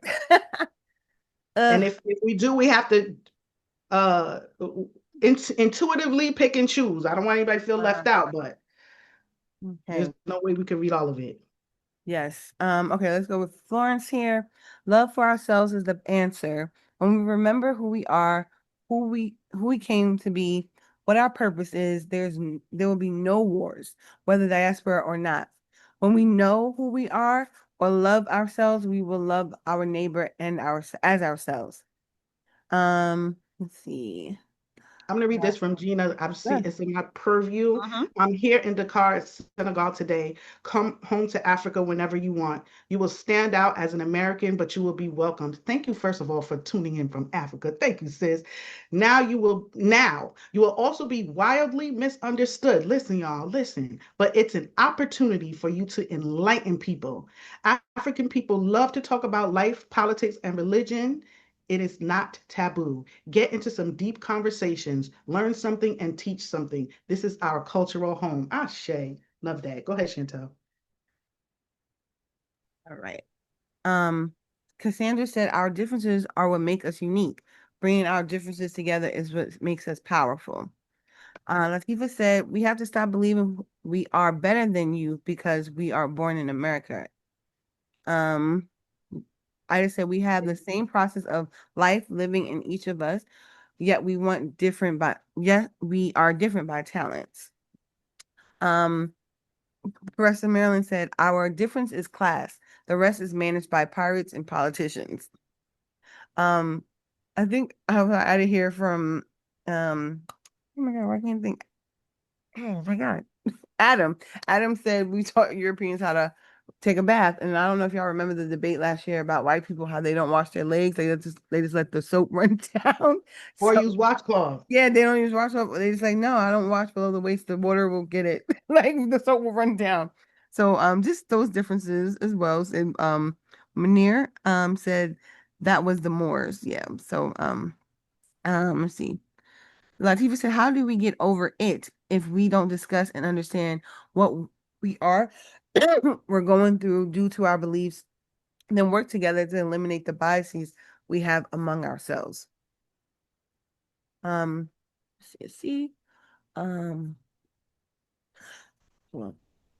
have to realize that we are part of a system, a matrix, a control mechanism that strategically plants divisiveness. And Nigel said, please stop saying Black Americans as if we all have issues with Blacks that are not from America. That is not true. Gina said, a bit of it is economic. It's cheaper to hire African actors. Americans and Europeans love African labor. Let's see. Florence said we have to realize that we are part of a system, a matrix, a control mechanism that strategically plants divisiveness. All right. And Kaisha has her hand up. Go, Kaisha, because I gotta pause to see what else to say in the chat. Let me apologize to Nija, who said, please stop saying Black Americans as if we all. I didn't realize I was doing that. I could have been reading from somewhere because if anything, if anybody's been following this series, I'm not talking about all of anything. But if I put that out there, I apologize. That's not the intent. Go ahead, Kaisha. Okay, I like to bring in the voice from Facebook. It's mainly Stacy. Stacy, her last statement so far is like, I don't even like to call this a war. But earlier she was responding to the passages and the videos that Martine was reading. She says, about you making this your last session on this topic. Martine, I don't want to hear it, but we need another part so we can close out with you. We could close out with all you desire to share and with peace and calm, which is an imperative component to our intentions. In earlier comments, Stacy had reminded us to breathe during this session. I'm summarizing. She also thanks Martine for bringing us to Woo. She also reminded us, and I'm glad she did, that today is voting day. Yes. And so get out there and vote. She says, make sure y'all vote today. Our ancestors alone could be, she probably meant, they did their part. I'm just paraphrasing. And then going back with identity, Stacy mentioned, and it's people who don't identify as Black or African Americans, but as Native Americans also. So yes, we do have, Stacy has been a major contributor to, to this session on Facebook. And thank you. I'm complete. Thank you. Thank you for everybody who's tuning in on Facebook too. I saw a couple other posts. All right. And you know what I will do? I'll do a 30-minute session with Stacy about the residuals of this. So the first 30 minutes, if there's anything available in November, so we can breathe and anybody can share any residuals, especially because we didn't get to really talk. I did rush this again because I never could finish the sessions. I didn't even play all the videos that I wanted to. So I will do that, but Diaspora Warz is done. Done. At least in this space or under your name, because there's stuff going on out there. But also thank you for bringing it to the spaces. I had no idea like this was a whole thing in the world. I mean, in the world, yes, but not like on social media and people were talking about it like that. Again, because we're in these elevated circles, right? Mm-hmm. But we send our kids out the door and we don't know what they're being exposed to. So please, again, that was the intention of this evolved into something else, as all of my sessions always do. But make sure we're addressing the children. Make sure you know what your kids would say if faced with some of this. And what are their opinions that the outside world is helping to shape. It's not only about you. A lot of times, our kids don't even agree with what we have to say. They're listening to whatever is being said on TikTok. And TikTok for Black people right now is not pretty. All right. Anything else before we wrap up? Oh, you were asking Professor Marilyn about reparations. I said, we just want to know whose bank account this is coming out of because that's what's really important. Who's with the routing number because that's important when we're calculating. But let's see. Oh yeah, and Kaiser read Stacey's shares, and let's see. I think Professor Marilyn. Professor Marilyn was really. I am dropping it in the chat. I'm dropping it in the chat. You can read it there. So why did American Black folks sell or abandon their land? This ignorance is dangerous. Cultural and historical illiteracy. Munir said, Black American exceptionalism is the equivalent of American imperialism. All right. And I just said, I agree with the sentiments about reparations being owed to Black Americans who are descendants of enslaved Africans by America. Other countries, if they pay reparations, should pay them to the enslaved Africans that built their countries and set the foundations for their country's existence. I agree with that. Honestly, like we're just, We're the cousins that left, home by force. We're over here, y'all over there, but we're still family, right? And that's what someone said, like, if you don't know the history, then that makes a big difference. And they are not taught the history of African Americans in Africa. I've heard that a few times, and what slavery was and looked like and the impact of it on us as African Americans in this country, and vice versa. We don't know what's going on over there or what that was like. And so it's very important. But when you keep that from people, then there is that ignorance, and then the wars start.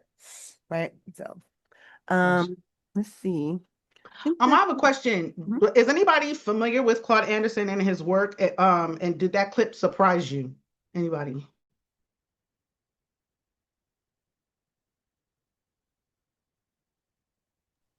I am. Were you surprised, or were you aware of how he feels already? Oh no, I've had it face to face. Face to face. Do you think that him and Tariq Nasheed are in alignment? I mean, he's not, of course, getting involved in diaspora wars, but I mean the whole idea behind FBA and the reparations. I think anything we quote is out of full context, but yeah, they're kind of close. They bounce off each other. Yeah. Okay. Thank you. Thank you, everybody who contributed either via chat or your voice. I appreciate y'all. And again, for my mental health, I must release this. And Stacy, Can I do you say hear one me? thing? One last thing. Hold on, Stacy, I need a 30-minute session for residuals and breathing. Yes, Professor Marilyn. I put in the chat JP Morgan Chase because someone asked who's writing the check. That's one of the big checks. I was saying, is it coming out of Americans' a bank account, or like is it coming out my JP Morgan? Right, or the one in Jamaica? No, the family JP of JP Morgan Chase. Yeah. But she wants to know. That's why I said the routing number is important. Are we Same routing number? Are Just our resources going to be touched? I think is what Chantel's question is. it's not. Resources are connected. They're connected. Oh, now we're all connected. No, I mean, like No, the personal, money. like my personal bank account. No, I'm saying, is it funded by American dollars? We were talking about, if you're not from this country, do you still get the reparations? So it's like, or I think you asked if it will come for Professor Maryland's circumstance. Would it come from Jamaica, or you said Baham? What did you say? Professor Maryland, the other Jamaica, the Caribbean. The Caribbean does it yeah. together. Would it come from that economy, or will it come from ours? Like, depending on, so if that person is from a descendant of a different background outside of America, like, where do those funds come from? Okay, they all should come from Britain, Spain, Portugal, and France, right? But I'm saying that in terms of the name, Morgan is the name of enslavement throughout. Americans get it from JP Morgan Chase. Mm-hmm. Let's put it like that. And then we're going to get ours from Henry Morgan's people, the Captain Morgan on your rum. It's the same people. Yeah, they cousins too. Got it. Yeah. Thank you, Professor Marilyn. Martine, I just wanted to say thank you. And I wanted to ask a question, and forgive me if you said this in like session one, but I'm happy that you mentioned the children, because at the end of the day, I think the children are going to heal us all and solve this war. But what does your daughter, or maybe even anyone else, what are the young people categorizing themselves as? Maybe you mentioned this, like if somebody's half foreign, if one parent is foreign, one parent is American, what are the youth and the young adult? Are they just saying I'm straight American? Because I'm my friends that are straight foreign, their kids are just saying straight American. They don't even want to get into the back and forth. So in your research, what are you finding what the kids are saying? The young people from 16 to like 27. It's varied. It's varied. Like I think Veronica was saying, one of the youth in her family refuses to identify with their Caribbean background. So you get that.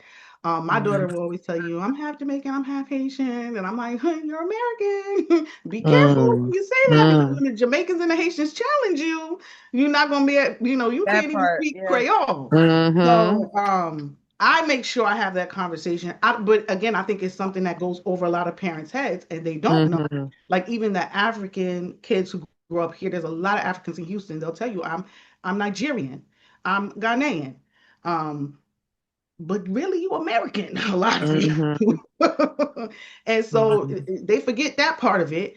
And again, a lot of them don't want to be associated with the term African American or even Black American, for various reasons, which is, the point that I'm making at the end of the day. Just because we may be more elevated is a word that I like to use, and we don't speak as that, that doesn't mean that the people are outside or even our own children. So, Mm-hmm. in my experience, it's been a mix. Alana said it too. Alana talked about even after talking to certain schoolmates, she even had conversations with their parents and challenged their parents a lot, not only because of what they were labeling themselves, but because of what they were labeling her. Mm-hmm. So it's convoluted. It's deep. It's deep. But again, people like Alana, she doesn't get offended. She wants to have the conversation because this is a change that she wants to make, and I definitely want to support her in doing that. That's the path I see forward. Amen. Amen. Thank you so much. And we have to just be careful what we teach our kids, the foreign parents, African American parents. But I've heard of a story where a child grew up in a predominantly African home, and they heard so much shade about African Americans, but then they ended up going to an HBCU and they met all this Black excellence. And it was like a culture shock for them, right? Because they were like, wait a minute, but I was told this and that, this and that. And now I'm on this campus, and they didn't really know how to initially interact with the Black excellence of African Americans because they have been so much negativity had been sprinkled previously. So, like you said, we just have to be careful of the messages that we're sending, the youth, because we're not always going to be there with them. And I'm And complete. these little things we don't think about. It's inconsequential because we have bigger fish to fry, right? Black identity politics used to be at the forefront, right? When we were at a certain level. But I always say the more we advance, the more we assimilate, the more of us who get a seat at the table, we forget about these very, very important things. And our kids are just out here running amok. So yes, that was the point. Thank you so much. I see Andrea Fisher. So good to see you. I was thinking about you so much last week. I haven't seen you in such a long time. Good to see you. Darius Hardrick. I don't know who you are. If you're new, if so, please come back. Let me hear your voice. Say hello. Hello, Miss Martine. Good morning to the Wolf family, and great to see you too. No, I Great to was see my work you. I schedule. miss That's you. Andrea. Yes, this is Andrea Fisher. Saying hello Yes. to everybody. Great I said morning. hello to her first. And then there was Darius. I see you on mute. Hi, Darius. No, you didn't unmute? Kathy T. Just pointing out names I'm not familiar with. Please come back, come back, come back. We need to build this community.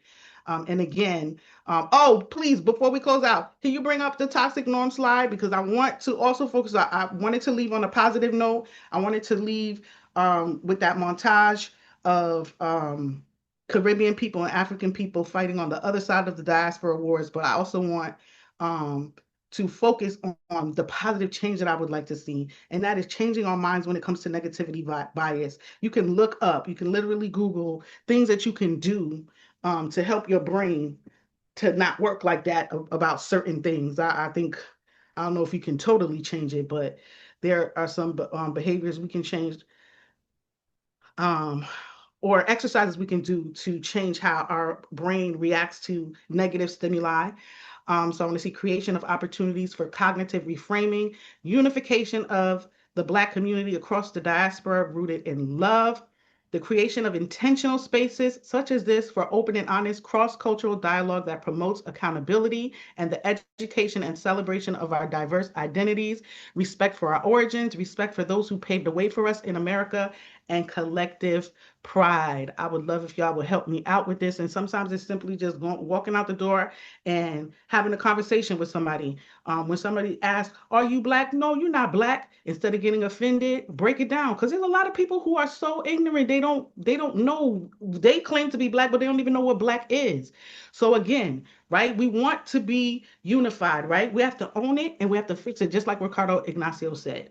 I'm complete. Thank y'all so much. I love you. I love you. I love you. I release this to the universe.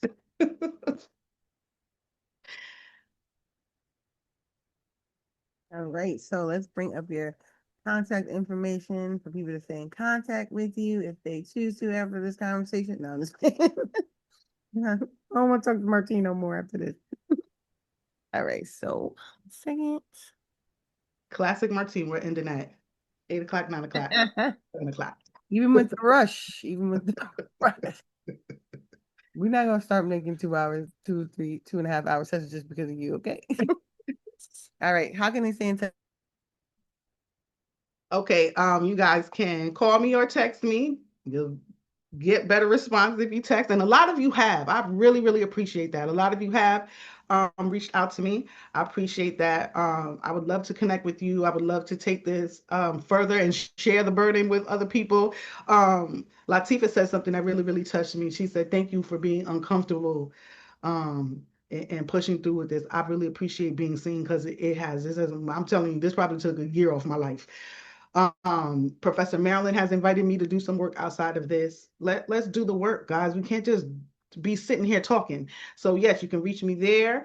My email is down there, info@touchtherebellion.org, and the Facebook page is for the child sexual abuse prevention I do. And if anybody wants to help me with that, they can. That's been a little stagnant. You can take it on, Chantel. All right. Oh wait, did we miss the other? Is it the? Hold on, are they out of order? One second. Well, we'll talk about love offerings in general. Thank you so much for this conversation. Thank you so much for bringing us together 4 or 5 different times to have it, and for taking a stand. And the work, it has to be done. Somebody has to do it. And you were given this assignment. Even though you might not have been ready for it, you were given an assignment and you executed well. And you started this conversation. And someone will and may or will take on the mantle, right? Pick up the mantle and continue it. But it was up to you to expose us to that. And like I said, I've never heard this anywhere before. So these are the conversations that we have to acknowledge that are in this space, that spark conversation, that raise awareness, that bring healing to people, because these are conversations, stereotypes and myths and things like that we've been hearing for years. And so in this space, you've been able to share and debunk these myths and also raise awareness in general, right? And I've learned so much from just being in 2 sessions, even as an African American, and thinking, you know what, we do have a culture here. It's not just regular Black. Like the South, my roots are from the South, and that's amazing, right? And so we downplay it. It's like because we look at other cultures, but we don't even know the juiciness of our own. Like, and so now I'm charged with that too to move forward. So I thank you for bringing these conversations to the space, even when they're uncomfortable. So thank you for being comfortable with being uncomfortable. And so, and God will give you the tools that you need to do what you need to do. So thank you. And with that said, we want to make sure that we pour back into the community that is given to us and sparking these conversations, and helping us understand more about the things that we don't know. And also exchanging information in the space with those who, we have the knowledge, share it with each other. And we want to make sure that when we're sharing energy, we're sharing resources with each other. And that is by way of love offerings as well, to make sure that we can stay here, remain grounded, expand in our community, and bring more people in and more people on to continue to raise knowledge in this community. So you can do so by clicking the links in the chat that will take you to our monthly automated offerings where you could pour into the Woo community on a monthly basis. And that's your contribution to the space, and making sure that the operations in the background are still running, the platforms that we use are still running, or that we get new platforms and make it even more efficient, right? We want to be bigger and better. And so the only way to do that is with resources. So if you want to see a different Woo, you want to see us expand, that is by way of resources that are poured into the community. Okay, here it is. It's a little out of order, but this is a slide specifically to give to this day, on this day, for Martine Lissa Malivers and her session. So you can send to Zelle, QuickPay, Cash App, and the handles are here. Send in the code hashtag 1493 MLM. All right, so tomorrow for our 30-minute session, we have Quasi back. Nicholas is going to talk to us about our mistakes and how they ensure mastery. And then we will have Tamika Jackson back for Mother and Justice. So We'll get her title soon, so we'll know what we're talking about. But last week we talked about Black maternal health, and more than likely, that's what we'll talk about on Thursday. So join us again then. We have some new names in here today. Thank you all for joining us in the space. We want to see you come back. So hit that button again for Wednesday tomorrow or Thursday and keep coming back and being a part of the Woo Nation. We are continuing to expand and grow, but having new people come in, and that's a beautiful thing. And we want you to bring your friends with you. So the Woo Nation welcomes you all to this community where we come to learn, elevate, and ascend. And you could do so by joining us on Zoom for our live sessions Sunday, Tuesdays, and Thursdays from 7 a.m. to 8:30 a.m. Eastern, or for our 30-minute sessions on Mondays and Wednesdays from 7 a.m. to 7:30 a.m. Eastern. And if you can't join us on Zoom, you can also watch us on live stream on Facebook in the mornings as well, to catch the conversation and join us that way. You can also get your text message reminders to let you know to hop on the line with us. We are on right now. Click the link, join the conversation by way of our text message alerts. And you can text all caps Woo Nation to 74121. You can always unsubscribe when you are no longer interested. I want to thank you, and we ask that you stay in touch with us by way of registering on our homepage, bit.ly/wake up movement. You can see the lineup for the week there. And then you can also join us on Facebook, like I said before. Be mindful, we have a private page and a public group. So there are two different ways you can go onto Facebook. And then you'll see the replays there and the live stream. We also have Instagram at Wake Up Everybody Virtual, and then our YouTube channel is being loaded with our archives of videos from over the last 5 years. And if you have any questions, comments, or concerns, please feel free to reach out to us at info@wakeupseries@gmail.com, and we'll get back to you. All right, so we're going to stop the screen share and make sure that we pour into our beloved sister, Martine, and give her a love shower. Thank you so much. Thank you. Thank you. Thank you. Thank you. Could have Peace been and nobody but blessings. you. Thank you so much. Hey, Martine, thanks so Thank much you so much, for this everyone. content, and for just, being open and vessel to sharing the information and open the eyes of others. Thank you for being Have a you, great for day. sharing you, and allowing us to learn you. I am so thankful. You unconditionally. Thank you. Thank you all. Thank you, Adam. We're finished. We're complete. Have a good day. Go out and vote. Yes. Have a good day. Everybody. Enjoy the rest of your week, y'all. I love you. Bye.